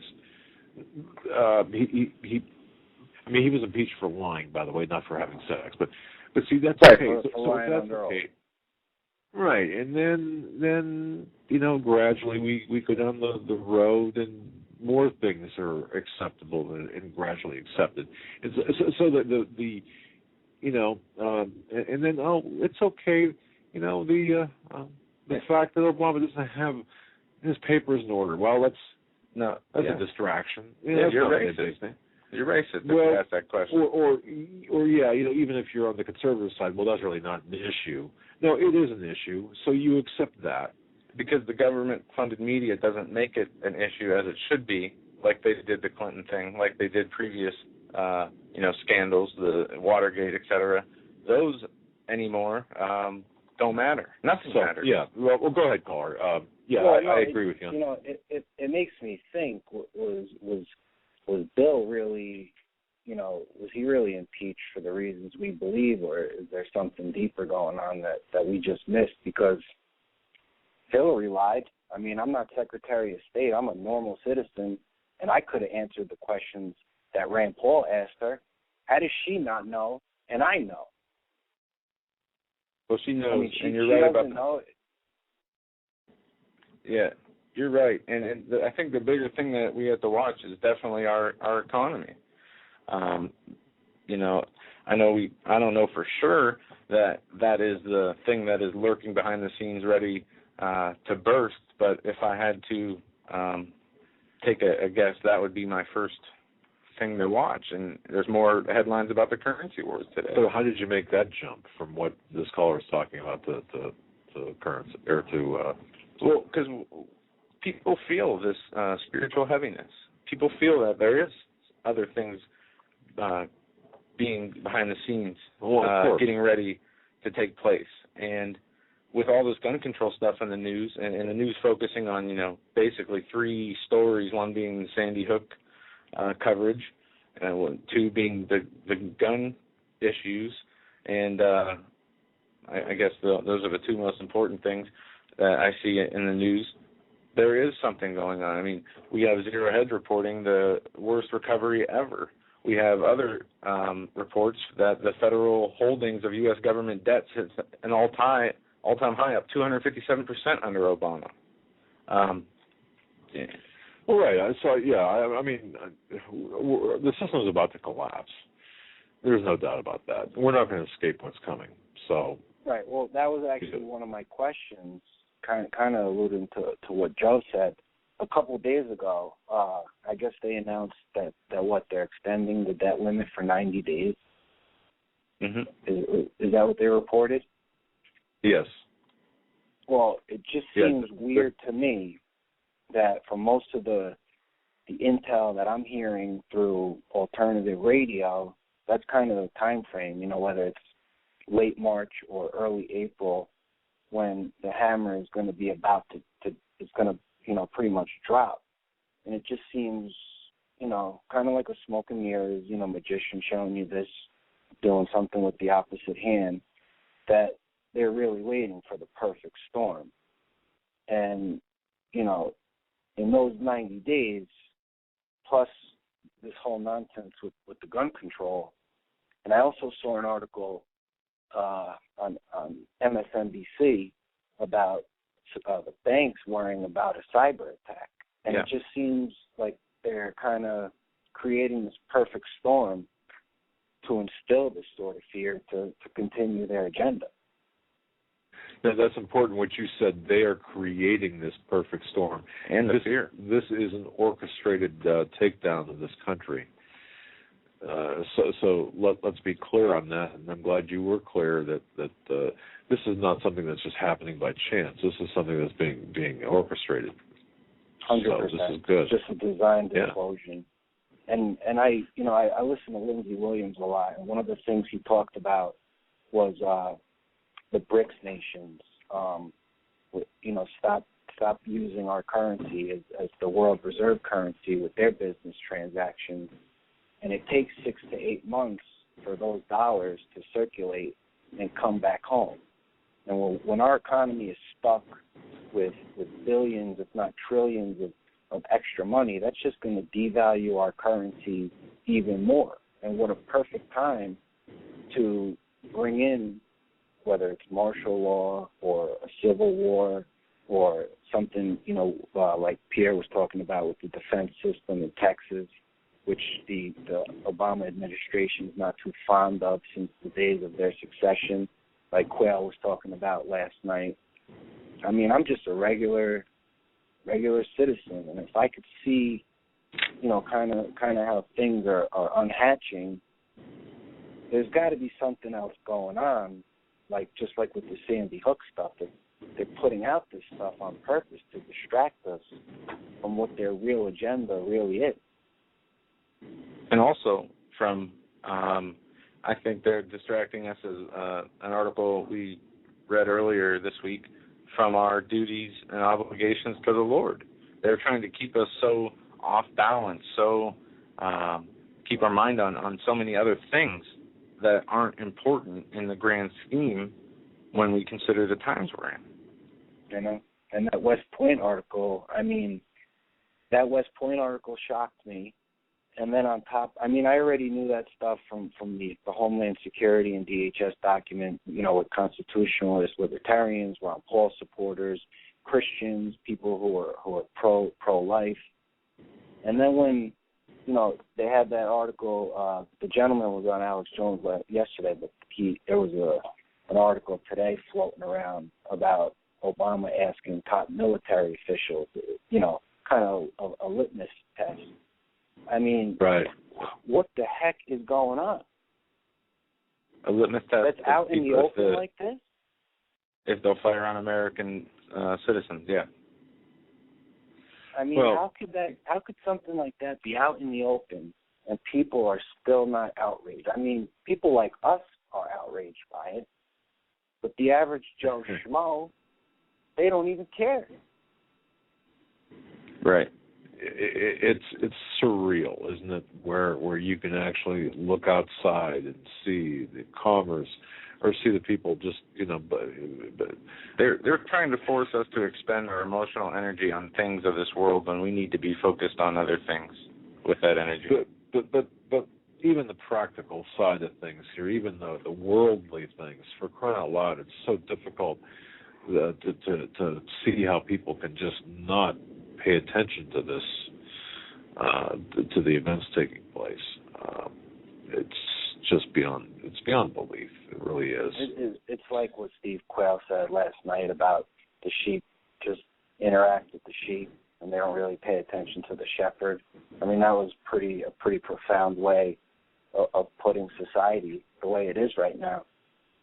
I mean, you have most of us Christians who see the light and we understand what's going on. There's even people who aren't Christians who see what's going on, but the rest of the sheeple, I mean, they don't understand. They're looking for better areas, and all they're really doing is they're in a journey to get slaughtered. You're exactly right.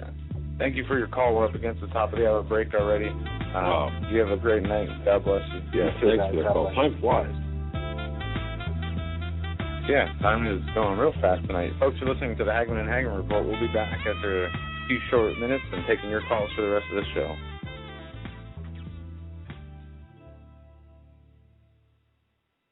Survival of the fittest. In any and all situations, survival is your number one priority. That requires being tough and thinking smart.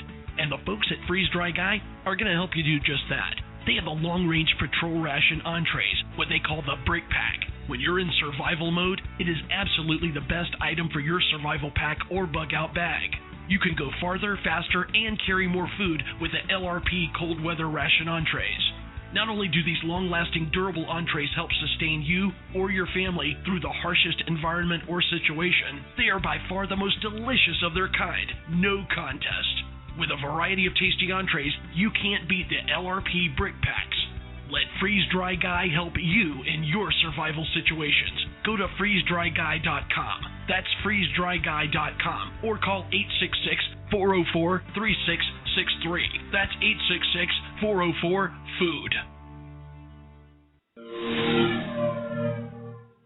The U.S. has spoken out against North Korea's provocative plans to continue nuclear testing. Dismissing their claims, it relates to sanctions brought about by the United Nations Security Council. The U.S. Special Envoy to North Korea, Glyn Davis, speaking here, outlined the seriousness of continuing with their program. He said, "It's up to North Korea whether they test or not. This is not something that they can credibly claim is in reaction to steps taken by the international community. We would call on them not to engage in further provocations, and we are joined by the international community in that appeal. Now is not a time to make the situation on the Korean Peninsula any more tense." Back in December, North Korea successfully launched a long-range rocket launch, the first to put a satellite into orbit, which showed their potential nuclear capability. And South Korea have reported satellite images showing the North is actively working on a third nuclear test site. However, political analysts said they viewed the test as unlikely, at least in the near term. I'm Ann Salter. Thanks for watching. Stay tuned for the very latest news on the North Korea satellite launch with us at ibtimes.co.uk.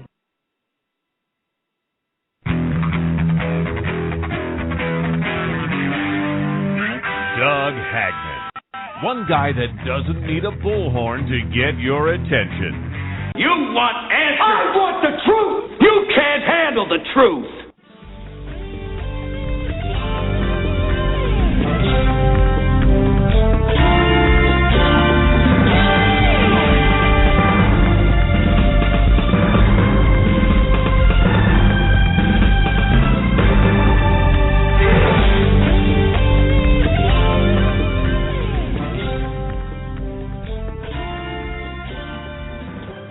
Welcome back, folks. Hour number 3 of the Hagmann and Hagmann Report for this, the 24th day of January 2013. Thanks for hanging with us. Thanks for listening to the program. We hope that each and every night we can offer you a little bit of information, a little bit more than you came with.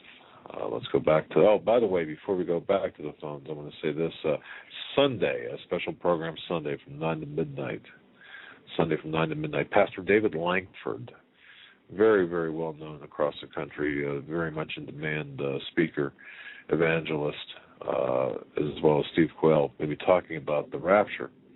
And I know that now we're going to be talking about this from a biblical point of view, okay? So just so you know. And I know it's a divisive topic, okay? It's divisive, and people say, oh, well, you know. Look, just join us with an open mind, because, and that's all we ask is you know, my mind's going to be open, certainly. I'm going to listen to what they've got to say, and you know, it's whether or not how it affects, you know, my line of thinking. It's an entirely personal decision for you. You have to look at all these as learning opportunities, even if you believe. And this is not out to insult or to, you know, it's not out to insult anyone or to anyone's mind necessarily to change. It's out to provide information. We know the Lord comes back for His people. Well, the argument lies in when. And I had a good suggestion today, and maybe we can get a hold of Bill Salas to have the other side of this debate on as to when. Well, I'm not sure. Frankly, I'm not even sure. I think I know where Pastor Langford and Steve and Pastor Langford are coming from. I don't know if for absolutely 100% certain, but I think I do now. So, yeah, if that's the case, Bill Salas is a great believer in the other side. And but just it's a learning process. That's all. And it shouldn't, you know, really matter. We know that He will come back. He doesn't break His promise. The only thing we need to worry about is that we are stand without blemish when He does return. And He says, for those who are watching, you'll see the signs. But for those who are not watching, He will come as a thief. And really, it could be any time. Is it going to change your life? I mean, is it going to change the way you live your life? Or practice your faith. Exactly. And that's the big thing. You know, I'm not so sure it would. But that's Sunday from 9 to midnight. It's certainly going to be an interesting show. And, again, it's being done with, you know, from a point of view of, hey, let's you know, talk about this. And as long as we can keep it on an intellectual level, then it's all good. Now, taking your calls at 661-244-9839. Joe, we'll go back to the phones. All right, we're going to go to area code 413. Thanks for holding. You're live on the Hagmann and Hagmann Report. Hi, guys. This Hi. is Doreen. You guys had a great show last night, and your calls are good tonight. I was just thinking about what you were saying about, Joe, you said it doesn't really matter. I mean, as long as we know where we stand in Christ, we know the ending. And I was thinking about the reason why I called tonight is because I was listening to Rick Wiles today. Seems like the news is just crazy lately. The world is ready to explode. And he had a CIA operative on today named, I think, Chet Nagel. Have you heard of him? All right. And, wow, some of the information that came out in that show today, a different perspective than a lot of the calls that have been coming in tonight, which is good information also, things to think about, the things that we might have to go through in the meantime before Christ returns, Joe. You know, and this man was saying that there are 5-cell Iranian cells here in the United States already, 10 men each, so that's 50 men. They're concentrating on our electrical grids, and they haven't done anything. They're sleeper cells, and they're just waiting for the moment. And as far as the southern border, he also said that the Iranians, again, they're ready to launch into our country through the southern border with biological weapons, and he mentioned smallpox virus. Right. He also mentioned about detonation of, believe it or not, some chlorine plants located in our country. CHLORINE. And right. Yeah. So, I mean, Joe, I know I think of this all the time, too. It doesn't matter what happens. They could kill me tomorrow. It doesn't matter what happens. I know where I stand in Christ, you know? But in the meantime, Joe, things could get really, really hard for each and every one of us. You know what I mean? Mm-hmm. Yeah. And a lot of people are already going through, the hard times and seeing what has been taking place in Washington affect what is going on in their personal lives. This operative was saying that also your last caller was mentioning about the cyber attack that's coming in the spring. He also mentioned that, and he said that, if you think about it, if our grids go out, we lose our electric that way, and this cyber attack takes place around the same time in the spring, that would definitely be like a modus operandi for Obama to put that, to flip the switch on martial law. Correct. And we're fighting a proxy war right now with Russia, or with Iran, and by extension Russia. So we're already fighting this proxy war. We have it's kind of like a spy versus spy, tit for tat type operation. We, for example, we introduced a Stuxnet virus into their the nuclear system, and in Iran, and of course Iran turns around and does something here to our system. The things that we're doing are not going to go unanswered. Right. And yes, there are cells here in the United States, Iranian cells, and there are pre-positioned WMDs here in this country, weapons of mass destruction, according to the information I've got, that include include biological as well as chemical weapons. Yeah. And I want to just mention one other thing too. I had reported on a sickness aboard a train not too long ago in Canada. Really? Okay, there were 4 people that were sickened. One elderly woman died, and then of course this is right after Christmas, and then the story was, it was an outbreak of this virus. Well, folks, think again. Yeah. That's all I have to say. Okay, that's all I can say right now is think again. There's something different there with that. So, but you're right.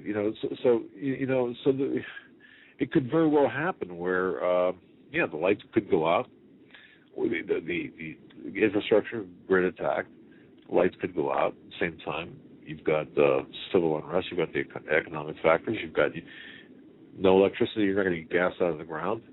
You're not going to have food at the grocery stores because no gas, basically. And one way or another, they're going to take us down. It seems like that their plans are they're going to follow through one way or another. Right. Exactly. And now they're saying, give up your guns now. Really, I don't think so. But right. So very now good. They go on to Plan B and Plan C and Plan D, and they realize the resistance here is much too great. This is a gun-carrying country, and I'm sure that they realize that the opposition is pretty strong in terms of giving up the guns, so that's not going to work. So they're going to have to go to Plan B, I guess. Indeed. Is there anything else on your mind? Nope. Great call. Have a good night. All right. Thanks so much for the call. God bless you. Bye-bye. Bye. Yeah, Rick has the news. Wow. There are definitely sleeper cells in this country, Iranian sleeper cells. There are Russian troops in this country that are up to no good, foreign troops, I should say. Well, I hope there are as many Christian sleeper cells ready to battle spiritually against, this evil. And I know there's many prayer warriors out there. Steve talked last night about intercessors and the power of prayer and how that affects people, and all the people that were praying for you when you were sick, and I got those messages, tell your dad I'm praying for him and your family, and it works. It does work. More than people would ever, not people, but most people really believe. The power of your faith, the power of believing in the power of your faith.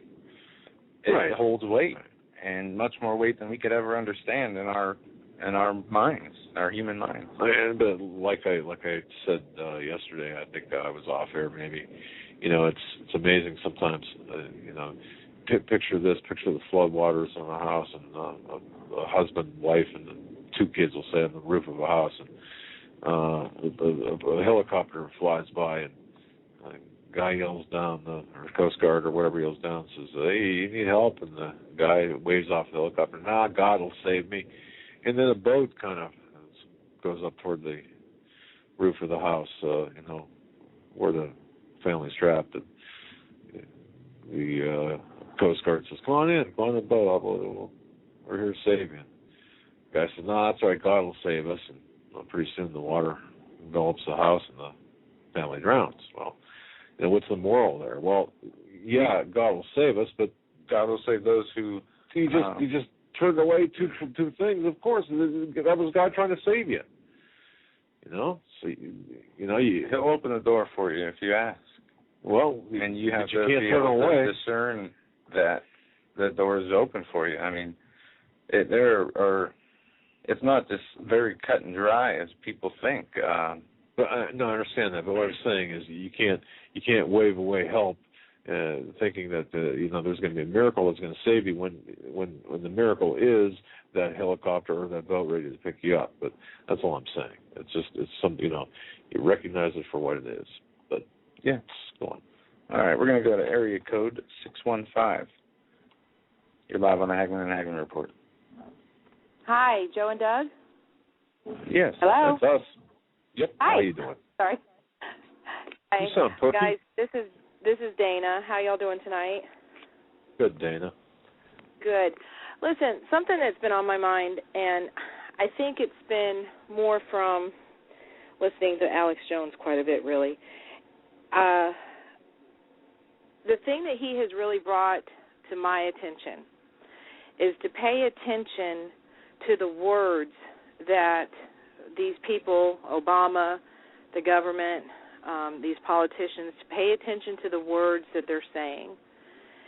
And that's really kind of gotten embedded in my brain, so much so that I am finding myself paying attention to the words, now to the point where I'm starting to feel like I'm thinking conspiracy thoughts, possibly.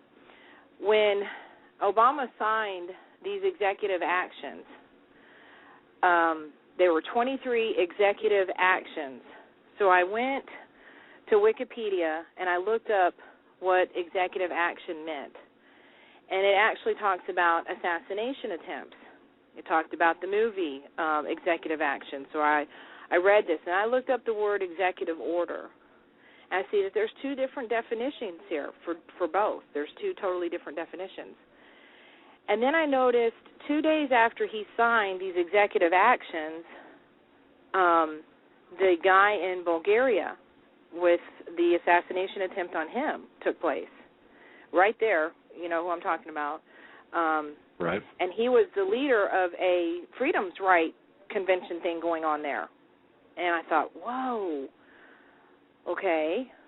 And then later on, a few days later after that, I see Joe Biden giving his speech in front of the Iowa State something or other, and he does this slip up, grateful to be president or something to that, made himself look like a clown, basically. and the whole room Right. was laughing, and he had the Secret Service guy whisper behind him, you're the vice president, hello.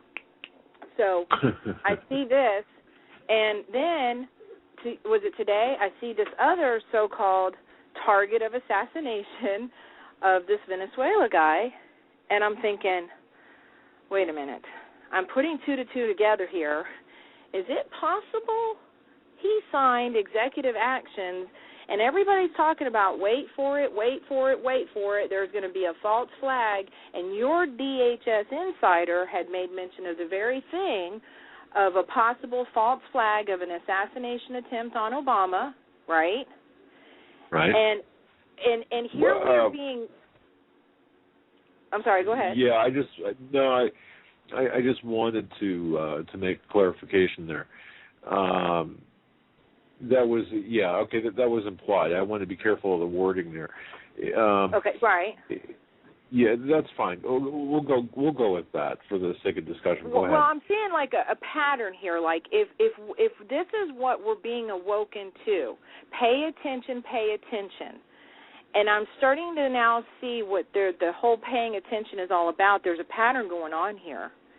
And I was telling a friend the other day, I watched the inaugural swearing in just because I wondered if possibly, again, thinking like a conspiracy theorist, is it possible he has a staged plan of his assassination? Biden is already letting the cat out of the bag and saying, oh, it's great to be president. And he's just chomping at the bit, announcing himself as president. Why? Because he would be. He would be. If the president got assassinated or whatever, then Biden would step up, And so I'm starting to see, and so I'm counting these assassination attempts. That's 2 so far. I'm going to count these things out. If there turns out to be 23 assassination attempts that we're going to hear about as the days go on, I'm now going to realize it is about pay attention to the wording that they're using. Because even with the whole 9/11 thing, I think some guy, who was it, the guy who does the show, The Power Hour, he did the documentary called In Plain Sight. And he had said, he made the comment, how do you go successfully about hiding something? You hide it in plain sight, in plain view. Oh, exactly. Yeah. And it made me think, hey, wait a minute. That's could that not, I mean, it wouldn't be unlike them not to do that again. You know what I'm saying? Not to put something out there in our face in plain view, and we missed it. Well, okay, so I'm just thinking. But to what end would, for example, you'd mentioned like Obama, perhaps. And Obama, if you recall, was talking during the budget. It was New Year's Eve, I believe it was, when he had a press conference, and he said, "I'm going to be your president for the next 4 years, I hope," indicating that he's hoping to finish his term. But what would be the benefit of him being him being assassinated? What would be the benefit to him? It's interesting you asked me that question, because I studied that today. And just like Dr. Chappie here is saying in the chat room about the head, and this is what I looked for. I specifically am looking for him to be shot in the head, like Kennedy was, okay? Think about this. I mean, I'm really starting to see Lincoln. Okay, so we're likening him to Lincoln. Okay, well, JFK was in a what when he got shot? He was in a Lincoln. Okay, so he gets shot in the head, and again, it's all conspiracy in my head, and he gets shot in the head. He seems as though he's dead. He's gone. Biden steps up, but really, Obama is not really dead. He staged his own death. Would any of us really put that past him? And he still runs the show behind the scenes. Then he comes and he resurrects himself. What the mess? Not everybody, but half the nation is lifting this guy up as the Messiah, the second coming, the resurrected one. Would you not think for 1 minute that he is not what's talked about in Revelations, the wound to the head and how it was healed? And here he comes back. And oh my gosh, he must be the Messiah. He's back from the dead. But but Biden, Michelle, whomever, get to run the show, but he's really the authority behind it. I mean, he's really alive. He's not really dead. He staged the whole thing just to make it to where the guns could be taken, da-da-da-da-da, you know what I'm saying. You know, just the whole thing was staged. Wow. I know it sounds way far out there, but now, like I said, Alex Jones has really gone in my head, and listening to all the rest of you, I'm starting to really become a thinker now. Like, okay, you know, what you guys is it's really coming true. You guys are not nutcases like you've been labeled by the majority for so many years. What you're doing is you're actually wakening the rest of us up to start using our own brains and start thinking, which now we become terrorists because we're thinking for ourselves, even if it looks kooky in the way that we're thinking. You know what I'm saying? Well, yeah. I know, and this is good. Seriously, to discuss this, to me, it gets anything that gets people thinking and talking and wondering and looking at it from different perspectives. There's nothing wrong with that, and because we are pawns in a multi-dimensional chess game. And everything is asymmetrical right now. So I wouldn't chuckle at or dispose of any type of intellectual discourse on subjects like this, because this, I think, is important to bring out in the open. And the heck with people who say, well, that's just crazy talk. Well, wait a minute. Let's review things before we dismiss things. If we do dismiss things. Let's just see what. But you mentioned something too. This preoccupation with Lincoln really has bothered me a lot. It's almost like it's an obsession. Mm-hmm. It's well beyond an interest. For the media plays into it and hypes it up. Other people, Valerie Jarrett, made comparisons. I mean, there's something wrong with this picture. Big time. Yeah, but that's a very good.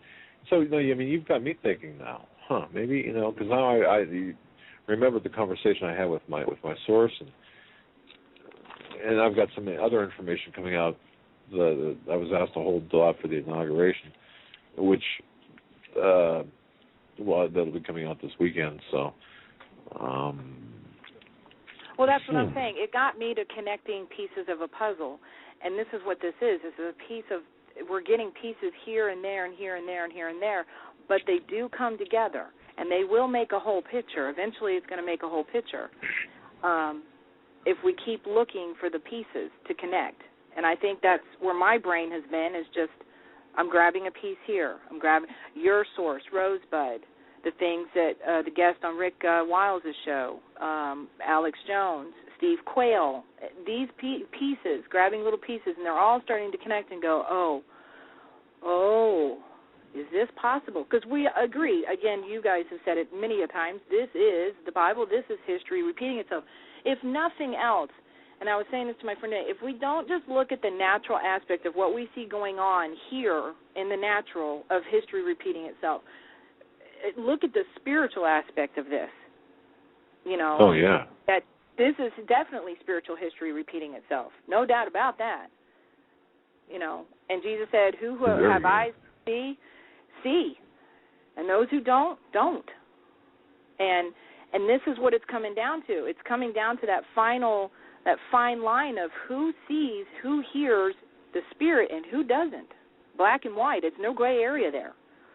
And another thing I wanted to point out, because you had just mentioned this, you had just hit on this just a minute ago, this Psalms, we've all been quoting it a lot in the chat room, Psalms 91. And one of the things I found just awesome about God was in Psalms 91, in verse 8, it says, only with your eyes shall you look and see the reward of the wicked.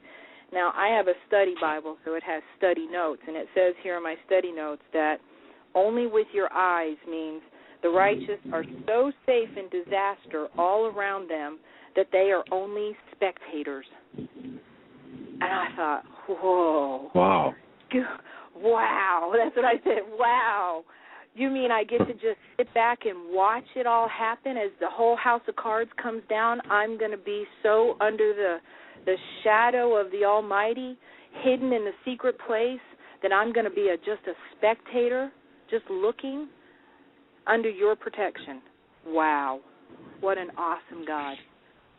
What an awesome God. Well, I mean, if and nothing else encourages the saints, be encouraged by that. We're going to be spectators. Well, or we'll be covered under the protection of God, but maybe not as spectators, maybe as participants, but protected as spectators, perhaps. Whatever. Absolutely. Absolutely. Well, we have a work to do. We are foot soldiers. I mean, there's no doubt about that. There is definitely people that are going to be in so shock and awe and trauma. I think of Dr. Paul Hedstrom when he was on your show and the things that he revealed to us about trauma. And that's one of it's actually been one of my heart cries for the church as a whole, the body of Christ, is the trauma and how it will cause them such trauma because they weren't awakened. They're just going around about in their day and whatnot, and when the shock comes on them, when the cards start really coming down, God, we really need to minister to these people, and not abrasively, That just doesn't do any, you know what I'm saying? It's not going to benefit anything. Restore such one gently, as the word says, gently. You who are spiritual, you who are awake, you who know these things, you who've been awakening, restore such one gently, but definitely with the truth, not with the pride and the arrogance and all that kind of stuff. But you're right. I mean, I think it's just so cool the way God is, and I'm just so grateful. There is encouragement. We do have a work. We definitely have a work to do. There's no doubt about that. And I'm excited. I'm excited about the assignment, and at the same time, I'm grieved in my spirit for all those who have not come to know the Lord. I really, truly am praying for a lot of people right now. I really believe in the depths of my heart about when Jesus said to pray for mercy so that you yourselves will receive the mercy. And I believe that's something we really need to be considering about. Pray for mercy for these people that are not awakened, the people, in the churches and whatnot, just going on about their day because they still think we live in a prosperous nation. If you can get up in the morning and you can get in your car still and drive down the road and get some food at McDonald's and go on to work and get a coffee at Dunkin' Donuts and whatnot, you're still of the mindset that there is nothing wrong going on around you. You still think in the mindset that we are living in a prosperous nation. All's well. All's well. And all's not well. It's an illusion. But anyway, that's all I wanted to say. Thank you very much for that call. You've got me thinking now. God bless you. Thanks for that call. Thank you, guys. God bless you, and I pray for you guys and all the work that you're doing. Take care of yourselves. Doug, take care of yourself. Take care of yourself. And Doug, take care of him. God bless you guys. I love you. Have a good night. All right, bye-bye. Thank you. All right. Interesting. There's just, interesting stuff. And look, I don't dismiss. I don't think it's our position, or I mean, I think it's our jobs, really, to entertain all possibilities. And let's put everything on the table. And I mean, we do this as investigators too. We put everything on the table that we find, and leave it on the table until we've discounted whatever it might be. So, very good. Yeah. All right, we're going to move on here. We're going to go to area code 865. You're live on the Hagmann and Hagmann Report. Hey, guys. Hello there. Hey. All right, well, I'll tell you what I wanted to state, and then I just ran across something that was just very disturbing to me. Tomorrow, when you wake up and you're listening to your local news talk radio, one thing just to awaken those that are still asleep is this simple little statement that because they've now allowed women to go into combat. You simply have to state 2 simple facts. You obviously have to go at age 18 and register your son with a selected service. Right. And in my case, in 4 years, do I have to take my daughter and register her with a selected service? This is Rob Emanuel's plan. I did that today on my local talk show. There were daddies calling in all over the place, stating the same thing. And it's just a simple comment. Daddies, can you stand to go sign up your daughter for war? For the front combat, combat lines. In case of a draft. Right. But that catches their attention, and then from there, the one thing I've learned, you've got to give them little tiny incremental bits of information, or you freak them out, and they'll shut you Very down. true.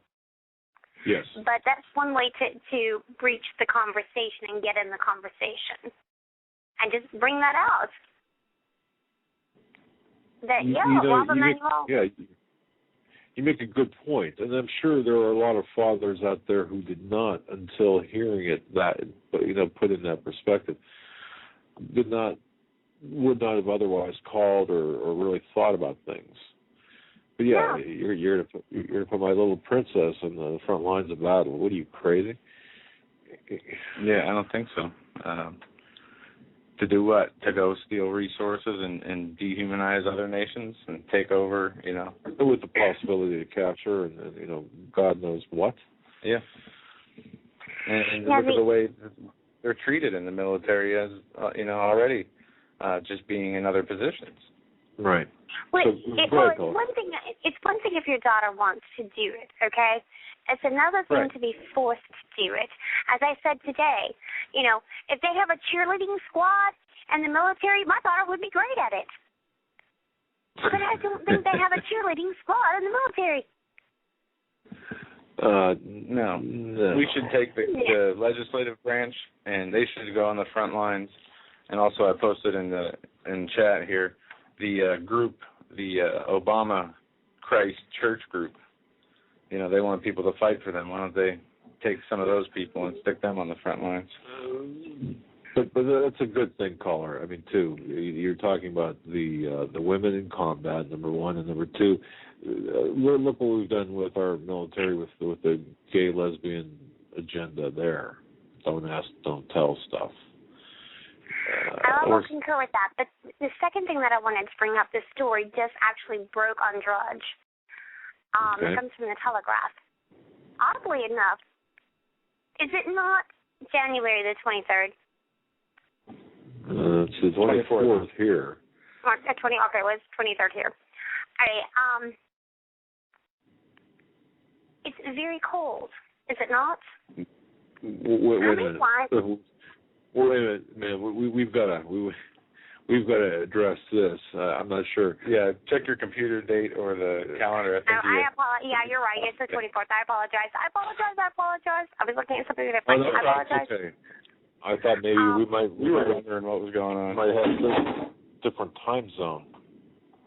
But let me just address this one thing. Is it not cold outside in every part of the United States? Yeah. Okay, then why is there a fly on Barack Obama's forehead? Yeah, I saw that. Yeah, it was decided not once, not twice, not 3 times, but 4 times. It's the middle of the winter. I live in the South.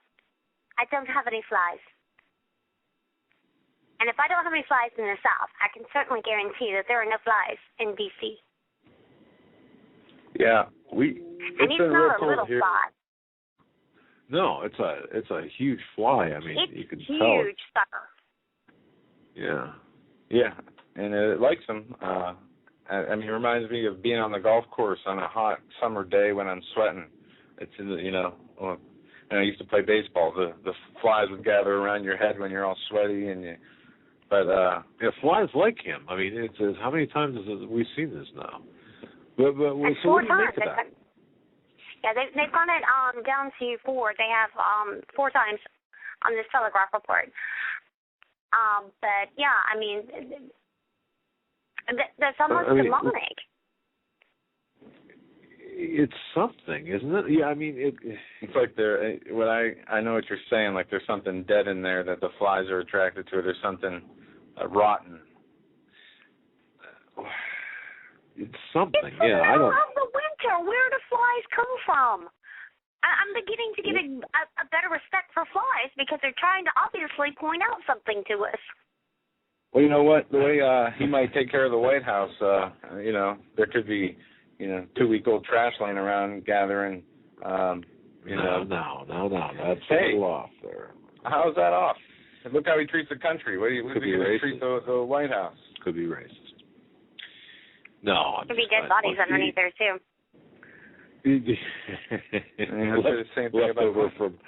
Left over from various administrations in the past. Buried in Michelle Obama's organic garden. Yeah. And if I offended anybody with that, too bad. Be offended.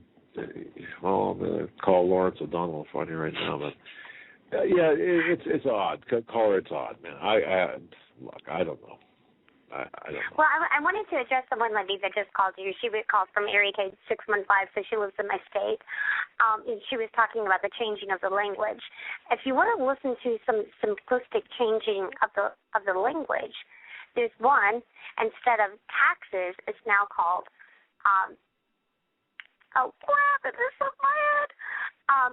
revenue.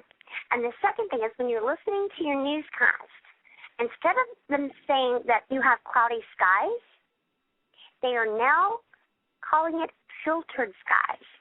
And I had the opportunity 2 years ago to have all 3 meteorologists from my area, and I called them out on that. And I said, well, how come you don't call it cloudy skies anymore? And I said, I'm coming from a chemtrail sort of a situation because I'm watching my skies change right before my very eyes, and you guys are calling it filtered skies, and you're already pre-calling it. How do you know that in advance? Not one of them could tell me why, and they all agreed that they had changed their language to cover up chemtrails. Wow. Okay. So listen to your news, listen to your weather report, and listen for the phrase "filtered skies." Filtered because skies. It's out there. Yeah. Filtered skies. Yeah. I'll say this: that they don't report the cloudy chemtrail days. They say we could have a sky full of chemtrails and look on the Weather Channel and it'll say sunny, 100% sunny. Not mostly cloudy, partly cloudy. It'll say it's sunny, but it won't be sunny. Yeah. Well, we're gonna have to watch for that. Filters. That's an interesting change in terminology. Mhm. Yeah, I noticed it about 2 years ago, and I caught them on it. They didn't know what to say to me. Yeah. I mean, they really didn't because I caught them out on it. But yeah, anytime that you can touch any of these people, that's one of the first things that I don't want to take up a lot of your time, but you have to hold your media accountable. It's what I preach all the time. Is put your money where your mouth is. If you're going to run your mouth and you're going to put out this propaganda, then you know what? I don't have to go to your advertisers, and I'm going to let your advertisers know that I'm not going to purchase because you continue to advertise with this particular company. It's amazing how effective that can be at a local level. It certainly gets the attention. Very much at a local level. With the right amount of people behind the movement, We've seen that ourselves. That's a good thing. It's always been said that these big companies work on such small profit margins that if people were to have any kind of meaningful big action against them, they would ruin them very fast. And if we could do it, across the board, say we decided that we didn't want to, well, Walmart is a big dog all of its own, but if you go after Home Depot, and you say, I'm not going to shop here. I don't have to. You can't make me. If you continue to advertise, you continue to, all you have to do is look at exactly what happened at Chick-fil-A and the support that Chick-fil-A got. Yeah, he did a turnaround, though. You keep saying that. I just haven't seen the proof. I haven't seen the proof of that, caller, so Yeah, I'll show it to you after the show. Well, regardless, that's a good example. The Chick-fil-A, with the support of the customers, it did backfire. So this, very effective policy or procedure tactic, I guess is what I'm trying to say. Very effective. Very good. All right. Well, you gentlemen have a good night. Thank you. Well, you too. Thank you. Thanks for the call. That's very interesting. Filtered skies. Yeah, and it's something I'll look for. I don't know if you saw this. There's an article up. Is there any truth to rumors of a physical silver shortage? And I found this looking for an article I read earlier where banks have been making purchases. On the 21st of January, a contract was entered between KGHM, Polska, SA, and HSBC Bank, London branch for silver sales in 2013. They bought $532.6 million in silver. Other branches in London in the past 12 months exceeded 10% of the equity of the company, roughly $1.163 billion in silver purchases. Coming on top of that news earlier this week, the U.S. Mint had temporarily ran out of Silver Eagle coins, and that the iShares Silver Trust had added 18.4 million ounces of silver to its holdings, nearly as much as the 20.8 million ounces added during all of 2012. Together, these events have triggered rumors of a looming silver shortage. And they go on to ask, is that so? So I would look into banks making mass purchases of metals. Sometimes they do it to manipulate the price. Sometimes they do it because they know something's up. Just a quick thought before we go to the next call. And with that, we're going to go to 305. You're up next. You're live on the Hagmann and Hagmann Report. Hi. You Hello. there? Hi. We're here. Hi. Well, I just thought I would add another. The girl that called before the last one, I think her name was Dana, that was talking about the Lincoln. Yes. All the Lincoln stuff, the trivia there or whatever. I noticed one more thing there too with the all the mention of Lincoln that we've had for months and months going on, and then I seen that Lincoln was assassinated 42 days after his swearing in for his second term, and 42 days would be March 3rd. And then I started to think about it. 42 is 6, and then March is the third month and the third day, that's 6, and then 2013 is 6 when you add up the numbers, so you got 666. And then I started to think about Nathan Liao saying that the portal would open, and how it was 11 years, 4 months, and 9 days that Nebuchadnezzar was outside the city of Jerusalem. And I started to think about the caller the other night that called in talking about the painting of Nebuchadnezzar in the Masonic Lodge at George Washington Masonic Lodge, and how it lit up with that particular, I don't know, was it ultraviolet light or whatever that lit up the demonic angels. And I started to think about the inauguration that just happened and how Nathan said the portals would open. And I just thought that was really coincidental with the Nebuchadnezzar connection there. And you know, and then the 42 months with the Lincoln, and the 42 days with Lincoln, and just all of these, you know, so-called coincidences that seem to be going on. And then I started to think about, you know, the United Nations gun treaty, and right after the election,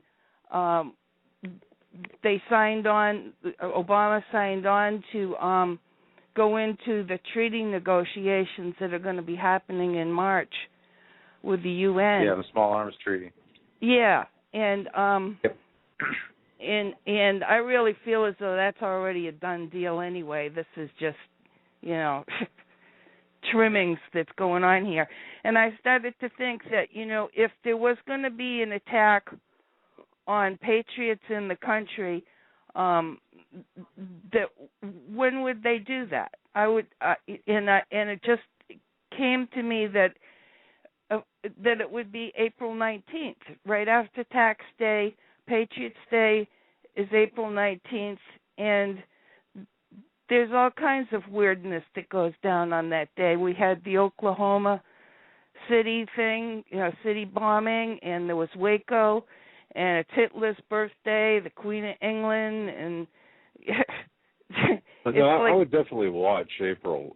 Yeah, anytime. It's like this, it's just a very odd time, and it just seems. And then I started to think about, Steve was talking about the harmonics, how everybody's DNA rings a different, rings to a certain harmonic.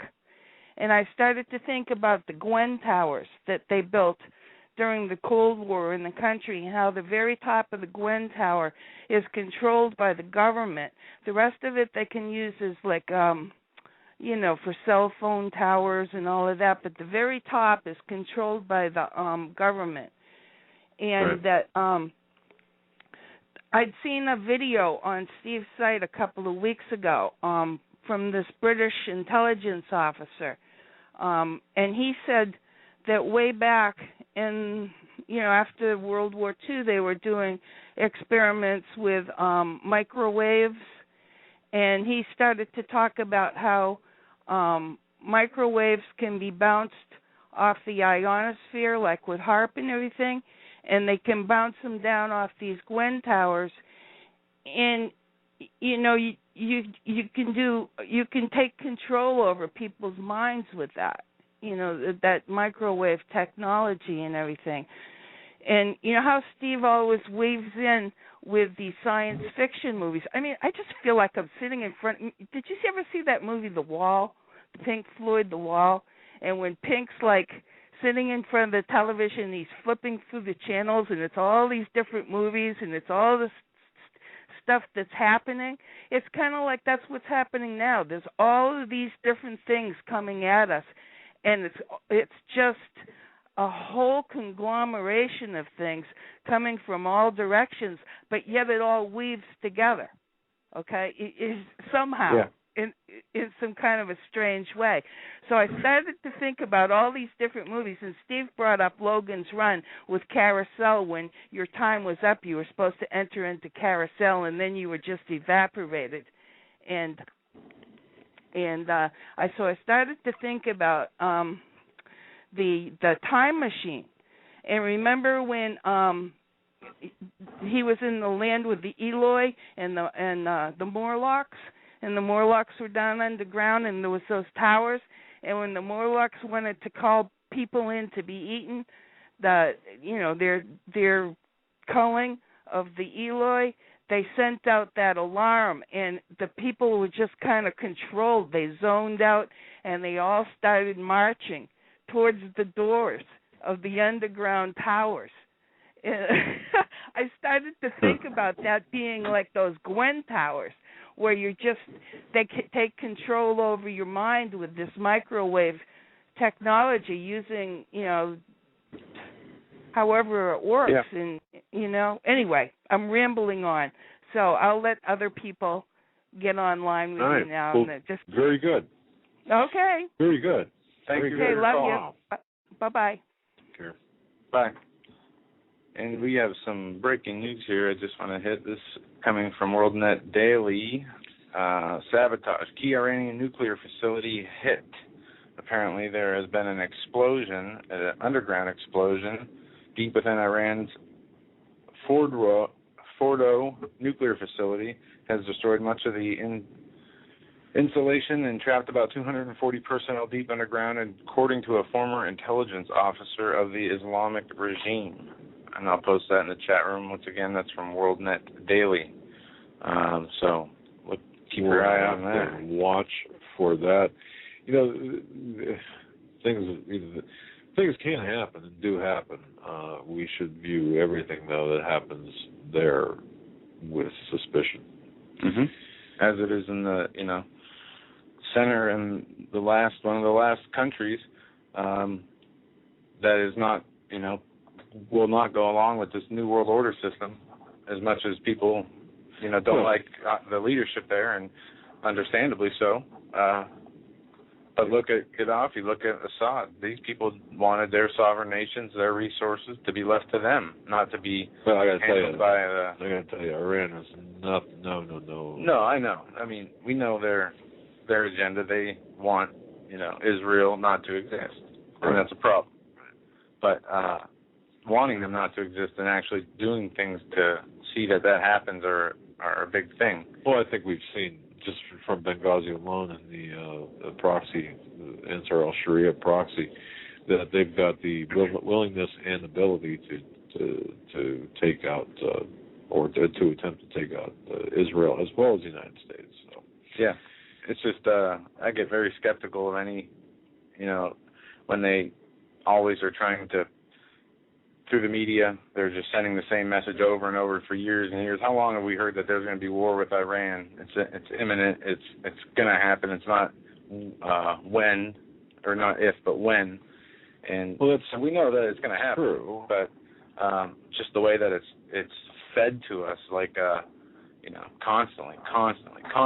So that bothers me about that. But they'll get what is coming to them, whatever the Lord decides. He's in control of the nations and the kings of this nation, and whatever happens. And I do feel that they are. That is a big indicator of things spiritually happening. Signs. People are looking for signs of things that are happening and the times we're in. Iran is definitely an indicator. No, Israel is God's timepiece. Yeah. So we have to remember that.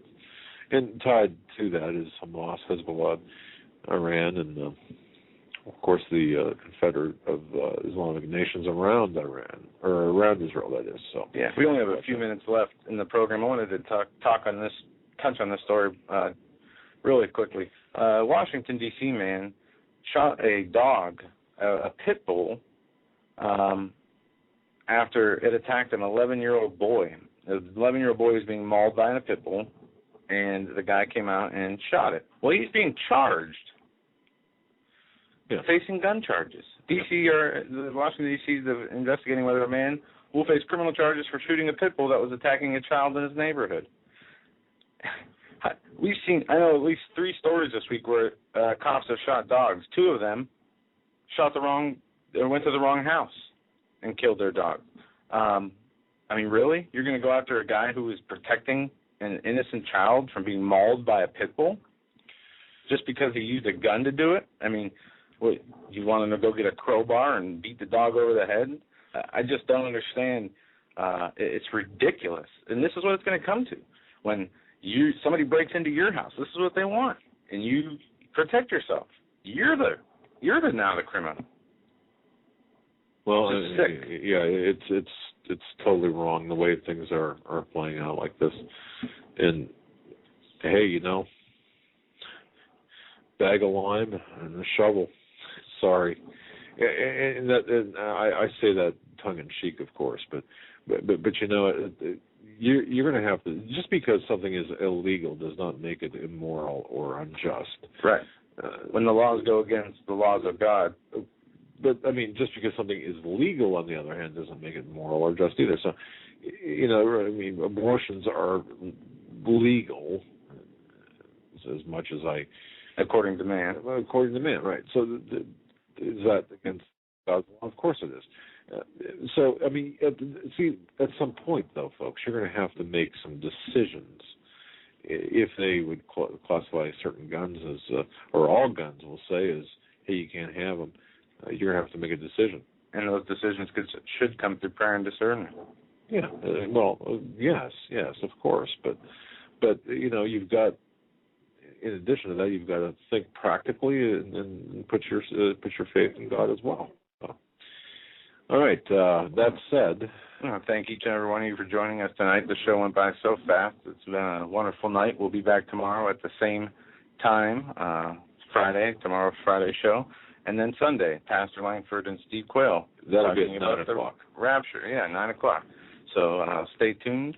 We will be lining up some guests for next week and making those announcements. And also we're going to try and get some things done via YouTube this weekend.